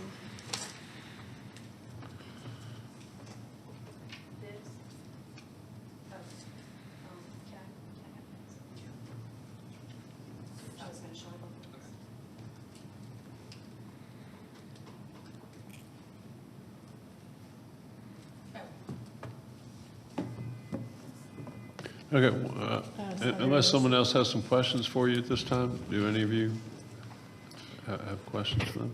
Are you familiar with the amount of impervious surface that you have on your property?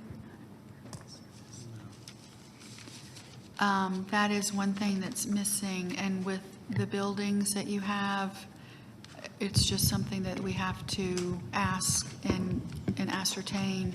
And I've asked our stormwater manager, and he doesn't see it listed anywhere on the survey that you submitted, so. You're talking about our driveway? No, like your rooftops and your pavement and your pool decking and your, all that. When we submitted to do the 2 additions, and we did that, we had to submit that when we did the 2 additions, and they said it was fine, and our additions got approved.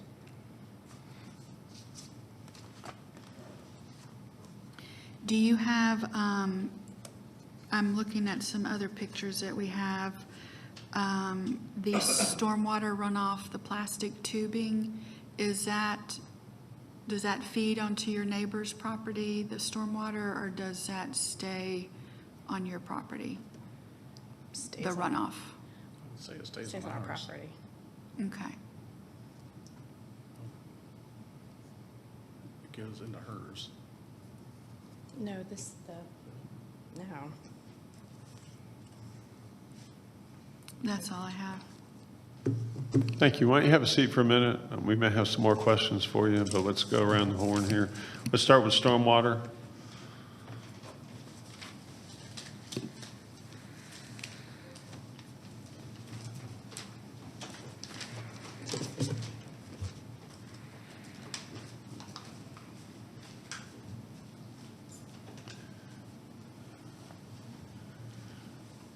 Hello, Andrew Heath, Cobb Stormwater Management. Okay, thank you. So a couple quick questions. First, you've had a concern addressed or raised regarding the percentage of impervious. Do you have any ideas on that? Yeah, I looked at that and tried to measure. There are some things on site, just in trying to assess how much impervious area there is. I think I had estimated a number between about 37 and 38%. But there are also some things on site that might have been captured in that impervious estimate, like things like pool decking, that in this particular case, it looks like their pool decking is sort of like wood decking, you might say. And typically in those cases, we might not count that as impervious. So there could be some things that are contributing to that number. But it seems like for this property, I believe its underlying zoning is R30. So its impervious limit is pretty close right in there somewhere to the maximum, which for this property would be 35%. Do you have a comment on this that would require mitigation back if it turns out they have an excess of the limit for R30? Yeah, on my comments, I didn't actually request that they do any mitigation because I was assuming that as best I could estimate it, they were probably around just treating everything that I could see was somewhere, like I say, between 37 and 38, but I felt like it probably incorporated a few other things that maybe shouldn't be incorporated, so that would put them really probably pretty close to that 35 number if we were a little more conservative in what we addressed. So if they were over, they would probably only be over by a relatively small amount, and so I wasn't terribly concerned about that amount. My greater concern was that in this image that you can see on the screen, and this isn't on their property, but there's a lake adjacent to their property, and the neighbor's driveway that you see kind of passing diagonally there is passing kind of right along the dam that forms that lake. And so I believe one of the requests that they had was that in the accessory building, they wanted to have a separate electrical meter, which isn't uncommon if you had a building that you were doing some sort of hobby in that might have air compressors or something like that that used more electricity than you could reasonably pull off the home's electrical grid, then it might be understandable to have a separate electrical meter. But also, when you have a separate electrical meter, there's always the possibility that that building could maybe in the future, even if it's not with the current owners, could potentially be converted to like a residential use. And so we just didn't want it to be used as a residential use when it's below the dam, because in a storm event, we just don't want somebody living there, you know, with that dam, because under a worst case scenario, potentially the dam could fail, and that would be a bad place to be if you were living actually in that structure. So, that was really my more pressing concern. You mentioned some of this property might be flood prone. It's not designated as FEMA floodplain, but from where the lake is, and you see the little blue line that's not on the applicant's property, it's on the property to the rear, but that's sort of showing approximately a flow path where water would be passing. So although it's not recognized as FEMA floodplain, it's not to that level. Certainly if we had a rainfall event, that's water is going to want to pass through that area. Nearby. Yeah. And can't really tell really well from these contour maps. Is that a pronounced creek there, do you know, or is it just a slight swale? It seems like, and sort of from some of the photos that I saw, that it's just kind of a low, sort of flat area, not super well defined. It kind of seems like that area there where that blue line is has sort of been kind of converted into, lack of a better term, like a pasture area, you might say. And so it doesn't seem to be a real sharply defined swale. Yeah, thank you. Anyone else with questions for stormwater? No? All right, thank you. Let me go to Mr. Peterson. If you could give me your recommendations and then any conditions.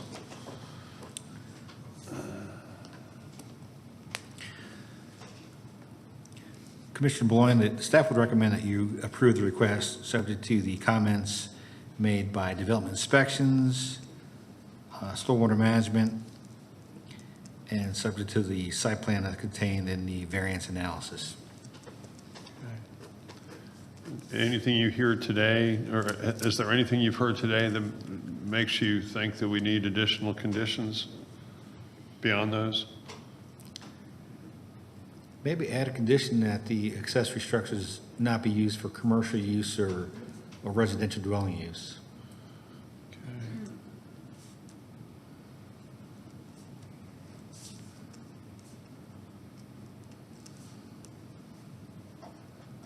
Anyone else with questions of Mr. Peterson? Okay, let me bring the applicant back up just to discuss that last issue.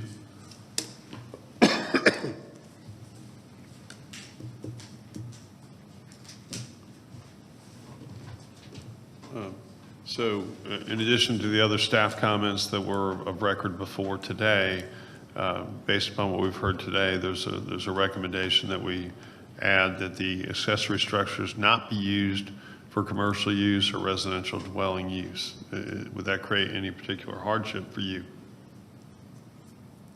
What does that mean?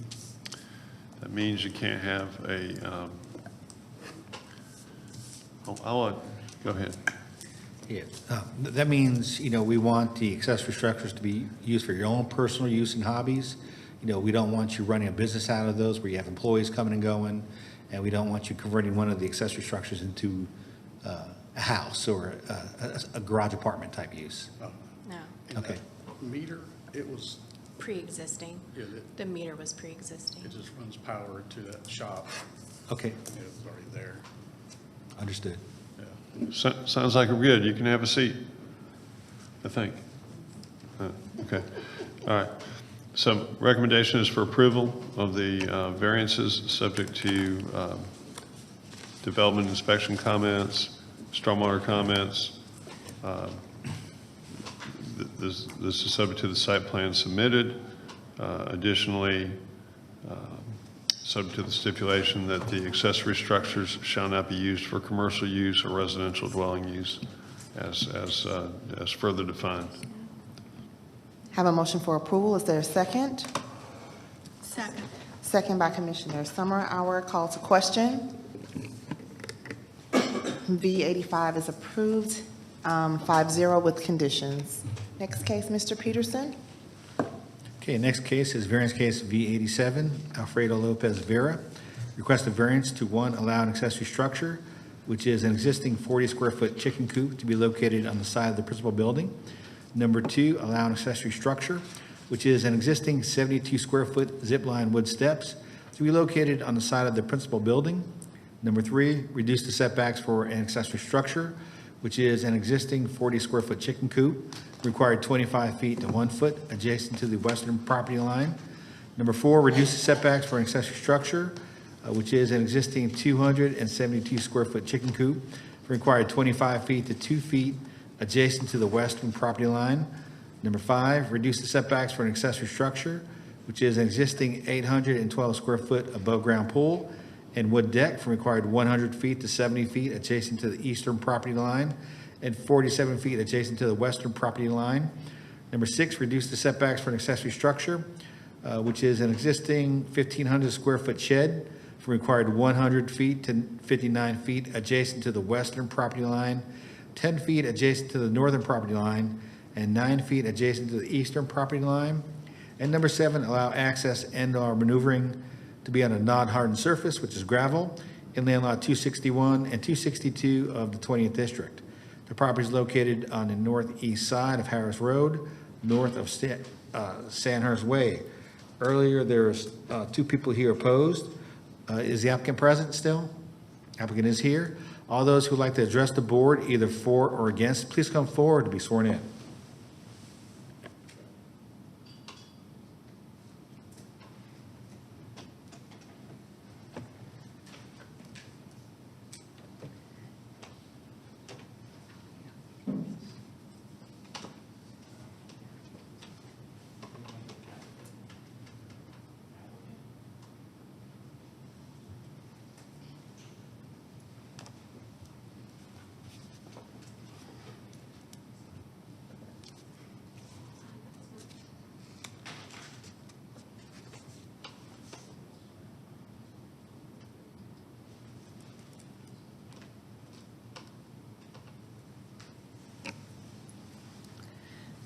Good afternoon. If you will state your name for the records, you do have 10 minutes to share your thoughts with us. Brenda Barahona. So the house is my dad's. I just came out because he's working. So I'm not exactly sure who he is or what he's opposed to, but that building, he uses it for storage. We have four-wheelers and go-karts for the kids, so that's what we use it for, and then his tools and then the mower and stuff like that. It doesn't, I don't think that it affects anyone around us. The houses are all pretty far from where that building is. And yeah, I don't see a reason as to, we don't bother anyone, and we fenced in the whole place too, just so we could stay within our property. So I don't, yep, that's it. There's really nothing to it. Okay, you have close to 9 minutes left. If you have more to share with us, if not, we'll hear from opposition. No, I don't think there's anything else. Okay, if you will have a seat for us, please. Okay. Thank you. And sir, if you will come up, and when you do, identify yourself and begin. You'll also have 10 minutes to share with us your thoughts.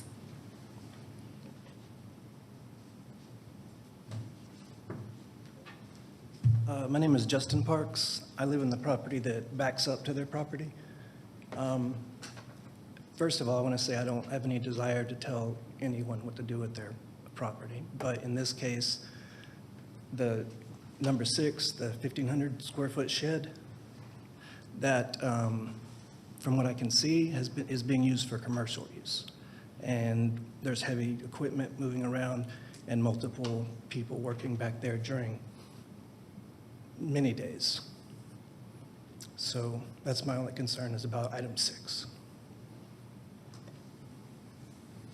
Okay, you also have over 9 minutes. Is there anything else you would like to share with us? I have a video on my phone, but... Would you please share that with us? Thank you.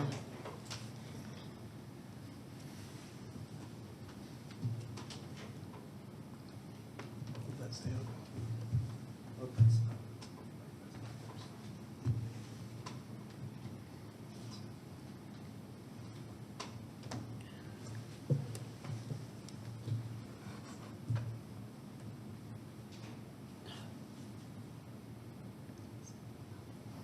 So from what I can see from this video, that's roofing materials and other things. And I'm not sure of this. I believe the gentleman that owns the property has a roofing company.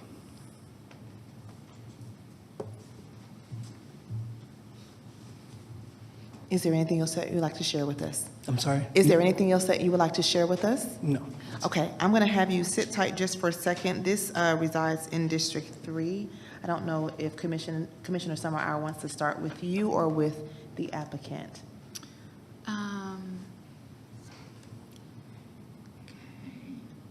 Can you point out the building? Is it the one there in the very, very far back? Yes, all the way at the back of the property. And that's where you've seen a lot of activity with trucks and? This is like loaders, like a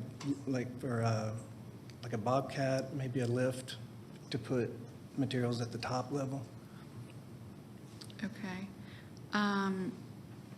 Has this been, this is not my case.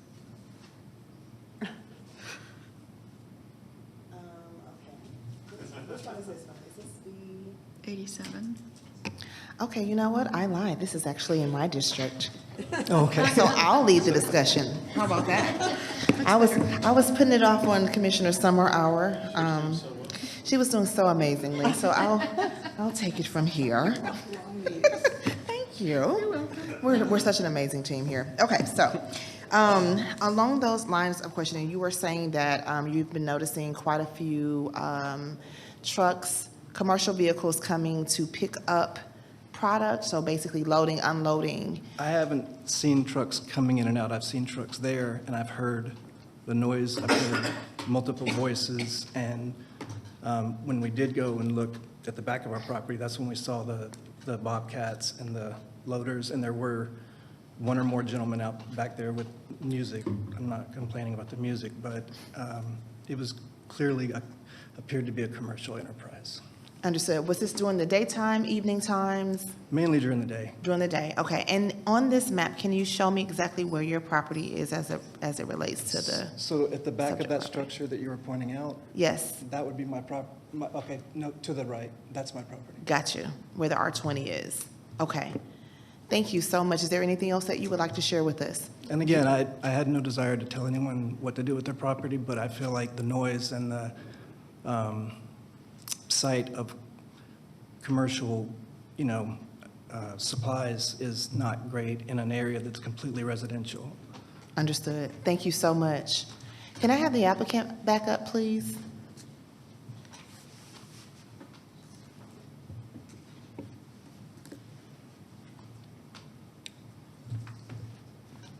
How are you? Good. Good. Can you please answer or address the opposition's concern with respect to the usage of this property? Okay, so yes, we do have a roofing company. We sell the supplies. So we don't use that space for the customers or anything. It's just that there's times where we, instead of going to the shop and pick up our certain stuff for the houses, we grab them from the house and we leave. No one else goes in and out. We do have a bobcat, not a bobcat, it's a skid steer, and then also another one that for digging, that one, and we store them back there. The music, it's my dad and my husband.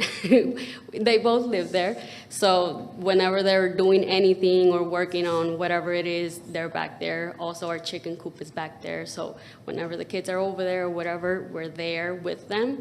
But we don't use that space for we don't have trucks going in and out or anything like that. It's our truck that's there. Sometimes we park it back there, and whenever we have to go and do something really quickly, like I said, like a delivery or something, instead of going to the shop and grab the materials, and it's just small stuff that we have there. Like what you saw is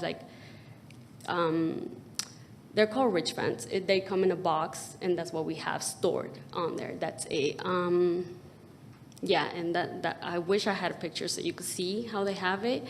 But since he's able to see it, we did stop work. So we are gonna cover all of that, and he won't be able to see it from his side.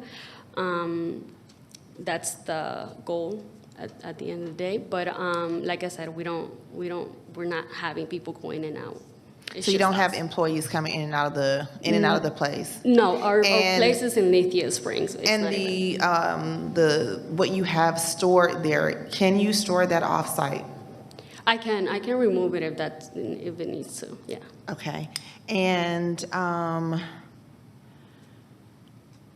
the structure that you're building now, what he is able to see, what the openness, that will be closed in, and that. Yes, everything would be closed in as soon as I, have the approval to begin everything else. And the exterior materials are going to be what? I think they're thinking metal. The roof is metal, so I think the outside is gonna be metal as well. Okay. And then the only one that is gonna have like a roll-up door is gonna be the front side, but none of the neighbors from the side or the back is gonna see a door. It's gonna be covered. Okay. All right. If you can just have a seat for me, I am prepared to make my motion.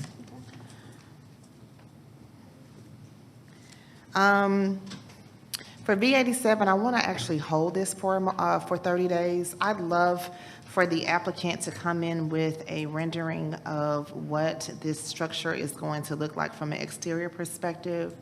I feel like this is a pretty clean-up variance, if I'm not mistaken, Mr. Peterson, because everything is pretty much existing. Is that correct?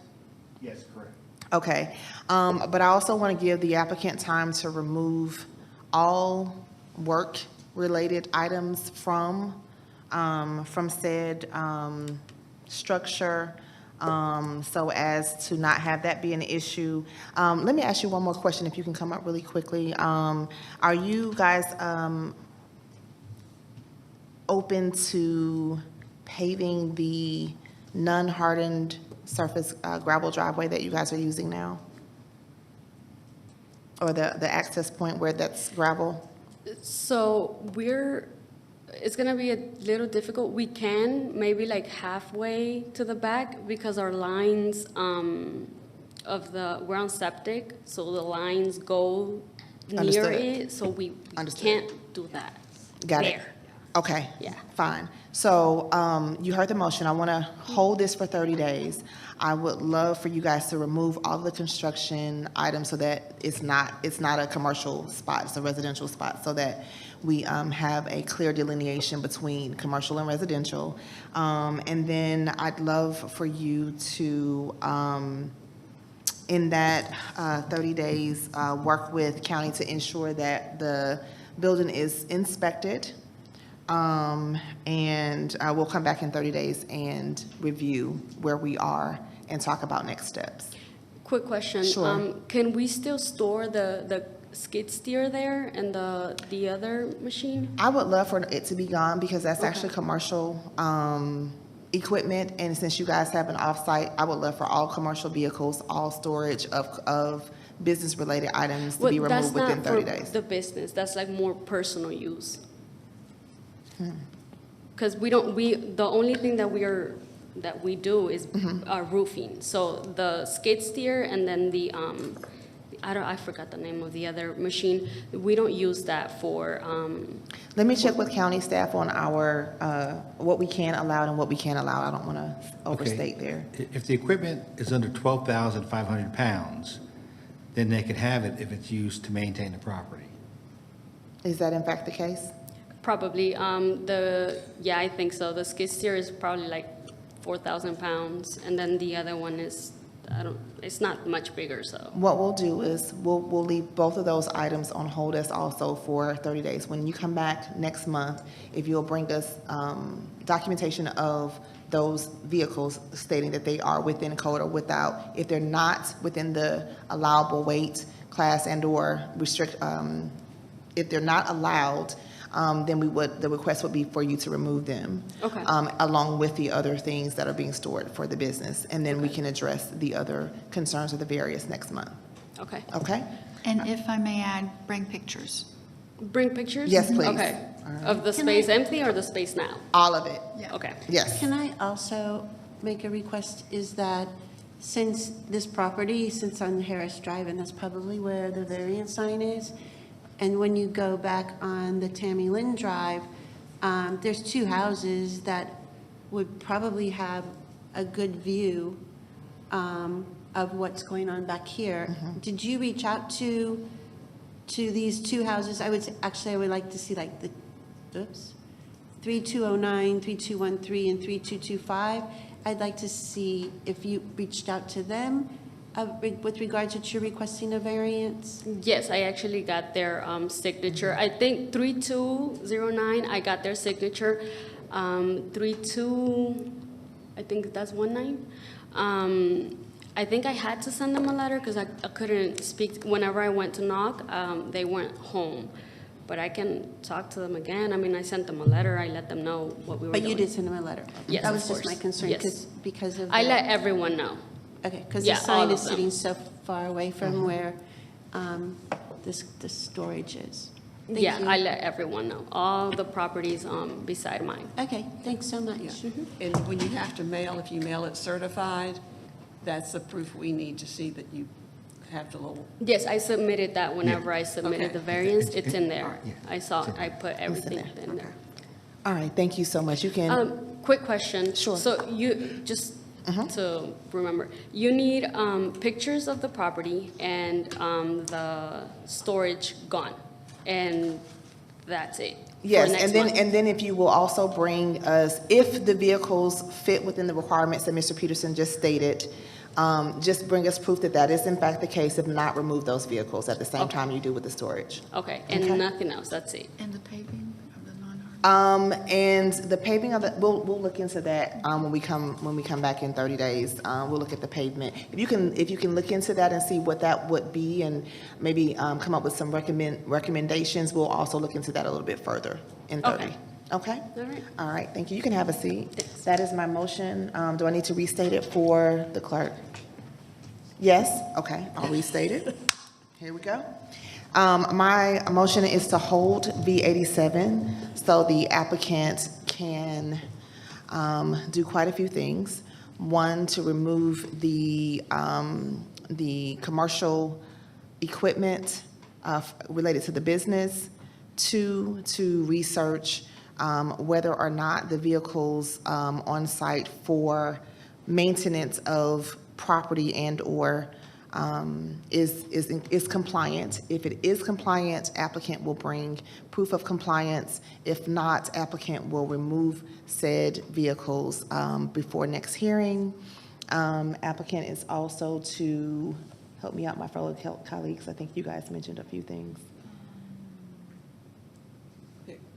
pictures. Oh, bring pictures of all work prior and after removal so that we have documentation of which.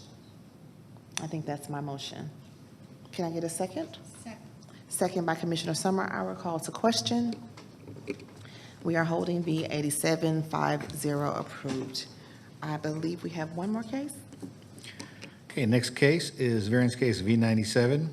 Yolanda Carrillo requests a variance to, one, reduce the setbacks for an accessory structure, which is a proposed 512 square foot covered patio, required 30 feet to 4 feet adjacent to the northern and western property lines. And number two, reduce the setbacks for an uncovered deck, required 5 feet to 0 feet adjacent to the northern property line in land lot 75 of the first district. The property is located on the north side of High Point Drive, south of Ravenwood Drive. Is the applicant present? Okay, let the record show the applicant is here. Is there anyone here opposed to variance case V97? So we have one person opposed. Okay, all those who wish to address the board, either for or against, please come forward and be sworn in.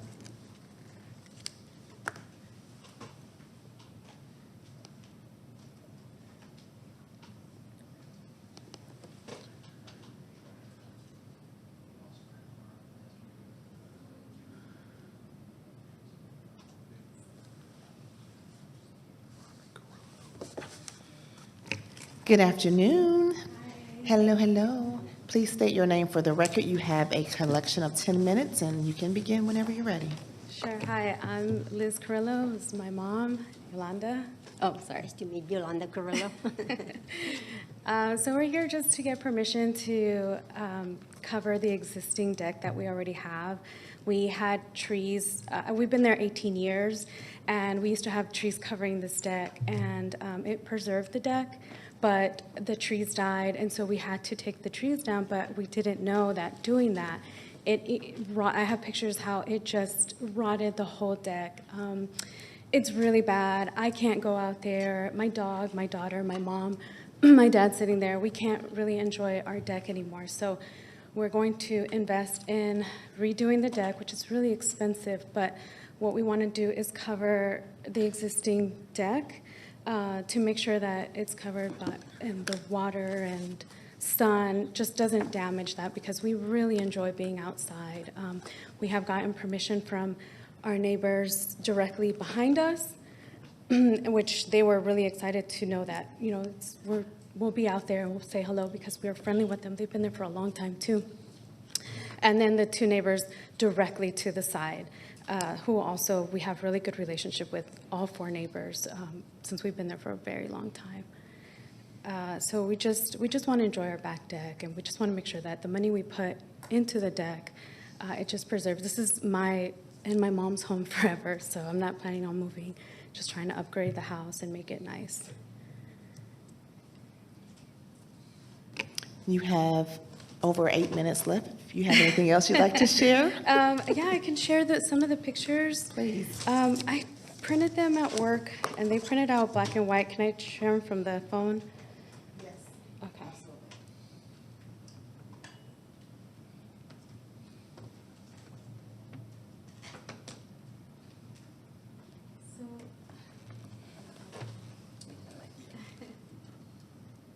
So this is, you can see how it's just the rotting, the damage of the deck. It's so sad that we can't be out there and to enjoy that. You can see here when when it's raining and the water's coming down, it just gushes over all of the deck. And so the cover is just preventing from all of this and preserving the deck. That's really important for us, like I said, to enjoy the backyard.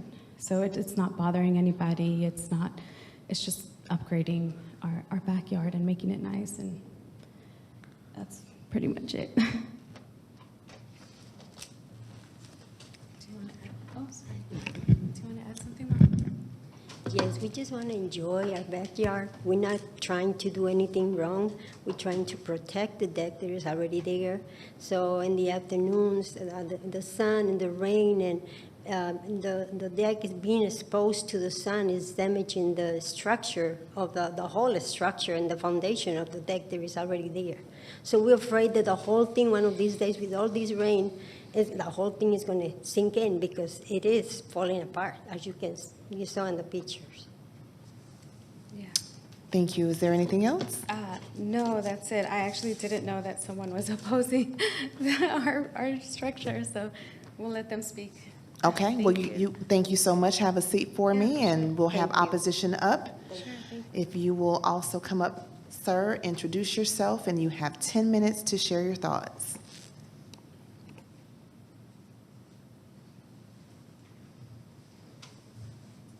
Thank you. My name's David Duran. I live 2 doors down. I have been in that neighborhood for over 30 years. This structure was constructed, or started to have been constructed several weeks ago. I never saw a building permit posted on that.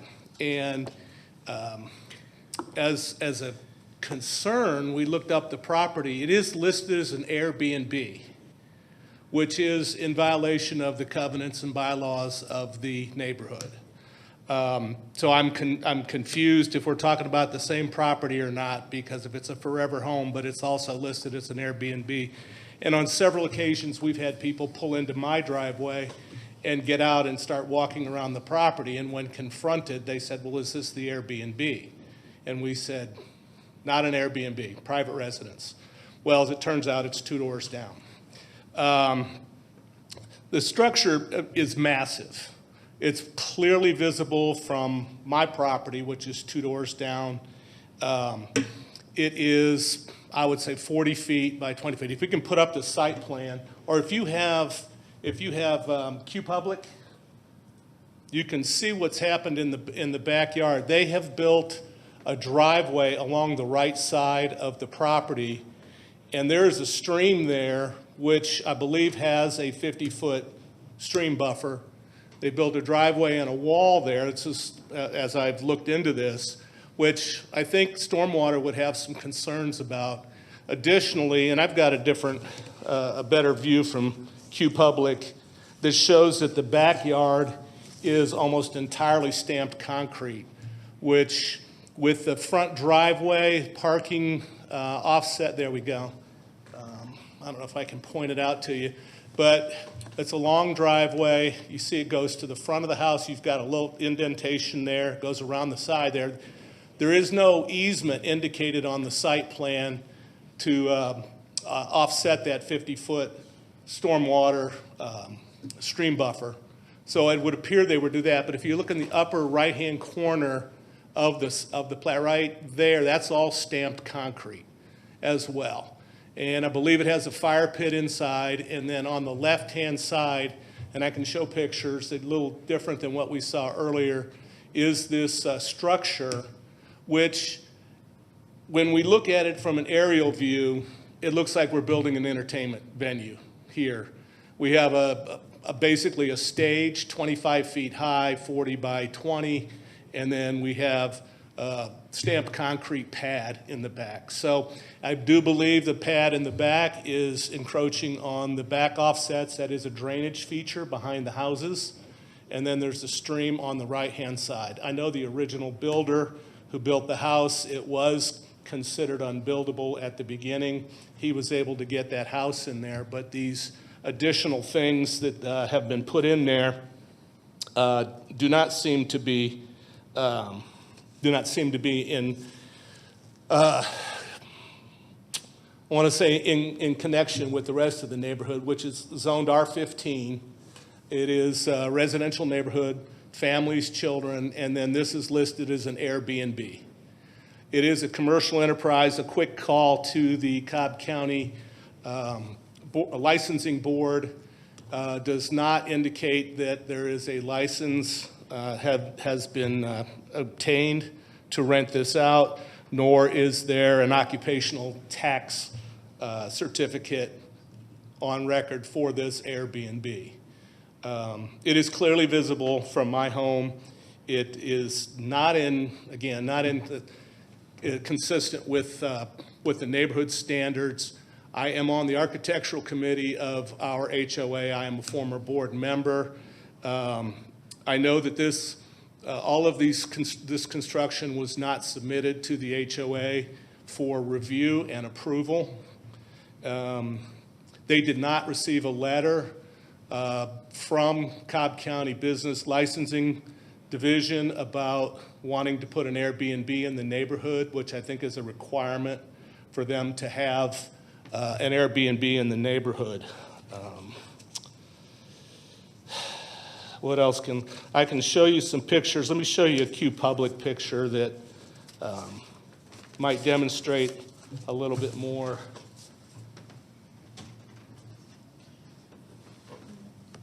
And you can see the homes on either side. We all have natural grass backyards, and then we have this large driveway to the right, again, which I believe is encroaching on the stream buffer. And then you can see the patio side there.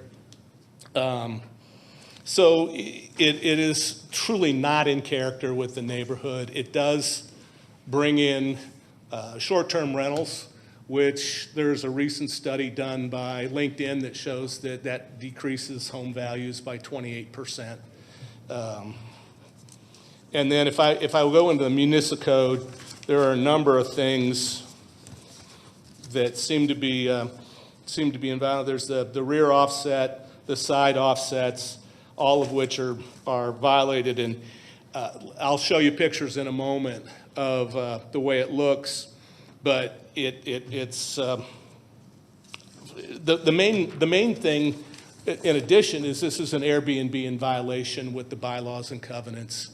But it is obviously very, very visible from my back deck. Well, first of all, I know it's a job site, but that's the way it looks now. You can see that the split rail fence along the neighbor's property, her name is Kim Carlton, has been damaged by the construction of this structure. There's another picture of the way it looks now. There's another picture of the way it looks now. I didn't think I needed a mic. Here's another view of the construction site. It is a mess.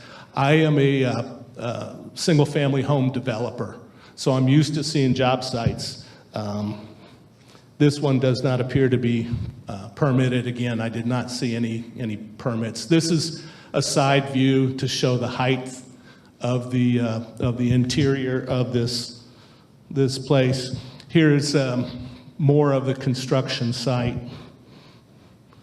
And you can see the stake on the right side of the split rail fence, and then the post for the structure.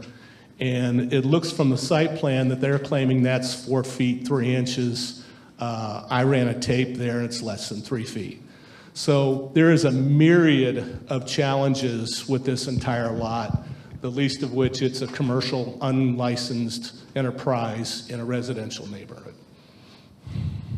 So I could hang on to that for a second. I'm going to show you one more picture.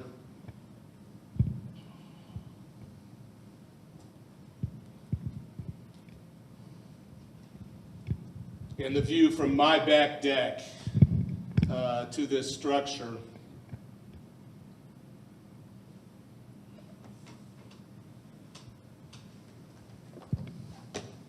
I can see, that is my view. That is my view from my back deck of this this structure. Now, I will grant that it's just got the roof sheathing on there, but it's still massive, and I'm very concerned that with an Airbnb, that this covered area, along with a stamped concrete surface in front of it, might beg to be some things that maybe the neighborhood isn't interested in having with short-term rentals. Just got a little under a minute left if you have more to share with us. Under a minute. Well, I've gone through municipal code, and there's a number of things in the municipal code that seem to be in question, along with this structure and the entire building process. I don't have the time to go through with it all. I'd be more than happy to submit it in writing somewhere if that's available to me. Thank you so much. I appreciate it.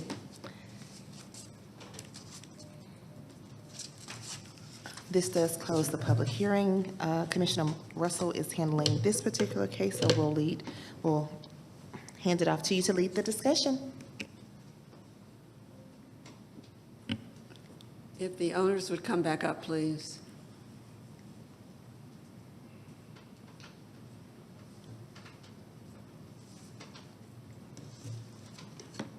Do you all have a license for an Airbnb? No, I do not. And, you know, I'm a single mom. And if the Airbnb is a problem, it's no problem. We shut it down. I didn't know. Like I said, I've been there for a long time.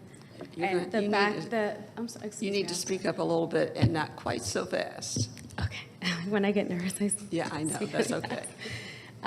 Yeah, no, if that's a problem, I don't have a problem with shutting it down. I didn't know. I just thought it was a great opportunity for some extra income. As you know, times are a little rough right now, but the gazebo was not built for Airbnb, and the backyard, it was flooding and rats. We have a lot of rodents, and he probably understands that because he's 2 doors down. We do have a lot of rats, and so it was disgusting. So we took it down. We took all the grass and put concrete, which has eliminated that problem for us. But it has nothing to do with the Airbnb. And if the Airbnb is a problem, I didn't know we were coming here for Airbnb. It's no problem. Shut it down.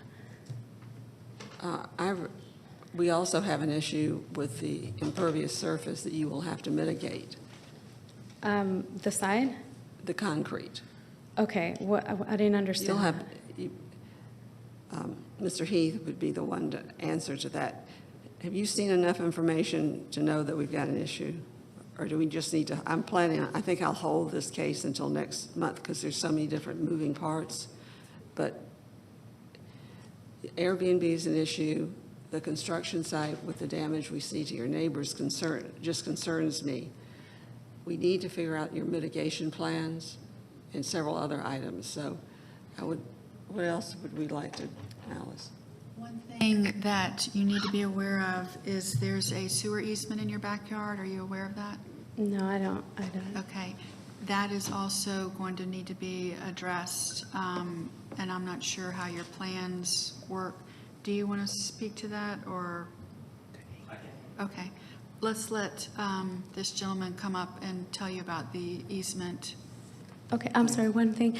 As far as like the fencing, that was already damaged. The whole thing is damaged back there. It looks disgusting, I understand that. And so that was the plan, is to revamp the entire backyard. So Ms. Kim, we share that fence. Yeah. It's actually my fence that's fallen, it's not hers. So that fence, we are going to, it was already broken and disgusting. So all of that is gonna be really pretty and really nice. And Ms. Kim knows that. I have wine with Ms. Kim sometimes next door. So she's completely aware that all of that will be fixed. And like I said, I know it looks bad, but we stopped construction, so it looks even worse. I would like for our staff to. Yes, ma'am. To explain what we're talking about with buffers and everything else. Sure. Yep.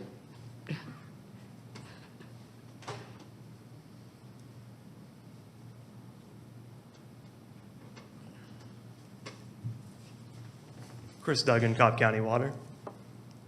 So there is a sewer easement on the western side of the property. You can see it in the blue shaded area on the GIS. The code doesn't allow any structures to be built within 2 feet of that easement. So any new part of the structure, which I believe the covering of the patio would be the new part of the structure, would have to be built at least 2 feet away from that easement per code. Now, what about the stream?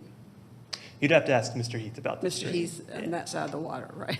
What's that? I said Mr. Heath handles that area of the water. Correct, yes. Okay, but no, thank you. So that means that this whole structure would have to be moved to accommodate the stream, the sewer stream, Mr. Heath. And if you would also address the impervious surface in general with all that stamped concrete and what's required for the stream. Yes, thank you. Andrew Heath, Cobb Stormwater Management. Yeah, actually, and we could do this, I know you mentioned holding that, so we could revisit that issue about that side of the right side where there's like a drainage flow path through there, if that's buffered and what buffer can apply to that. That would actually be something we'd verify through the county's erosion and sediment control department and community development, but we can definitely do that. And then as far as the impervious area goes, when I measure it on site, it's very close to the maximum now. And so I sort of the way I put it in my comments was if the variance was approved, then presumably they would need to get a permit for the building and then we would evaluate it at that time. But they may have other bigger issues like with the sanitary sewer easement and things like that. So it could be that, you know, if it pleases the board to hold it, we could do that and we could evaluate it that way as well. So. Yeah, I think that's. Any other comments you'd like to have? Nope, that's all. Okay. Thank you, Mr. Heath. After hearing the different challenges that they have, several of them unknown to them, I'd like to make a motion to hold this case until next month and have them work with county staff to understand what can be done and what may be challenges. So my motion is to hold for 30 days. We have a motion to hold. Is there a second? Second. Second by Commissioner Summer. Call to question. All right, V97 is held 5-0 until next month. I believe that does conclude our regular case agenda. Ooh, we made it. All right, we have some housekeeping items to contend to. Have we had an opportunity to review all of our minutes from work session and from our special session, the appeals case that we have? Have we had a chance to review them? Do we have questions, comments, or concerns? If not, I'll entertain a motion for approval. So moved. All right. Second. Second by Commissioner Russell. Call to question. All right. Our minutes, all of our minutes have passed 5-0. And can we have a motion to adjourn? So moved. Second. And all of that, we are motioned and second. We are adjourned for today. Thank you. Also, I'm sorry. Call to question. I was a little anxious. Thank you. We are officially adjourned. Thank you so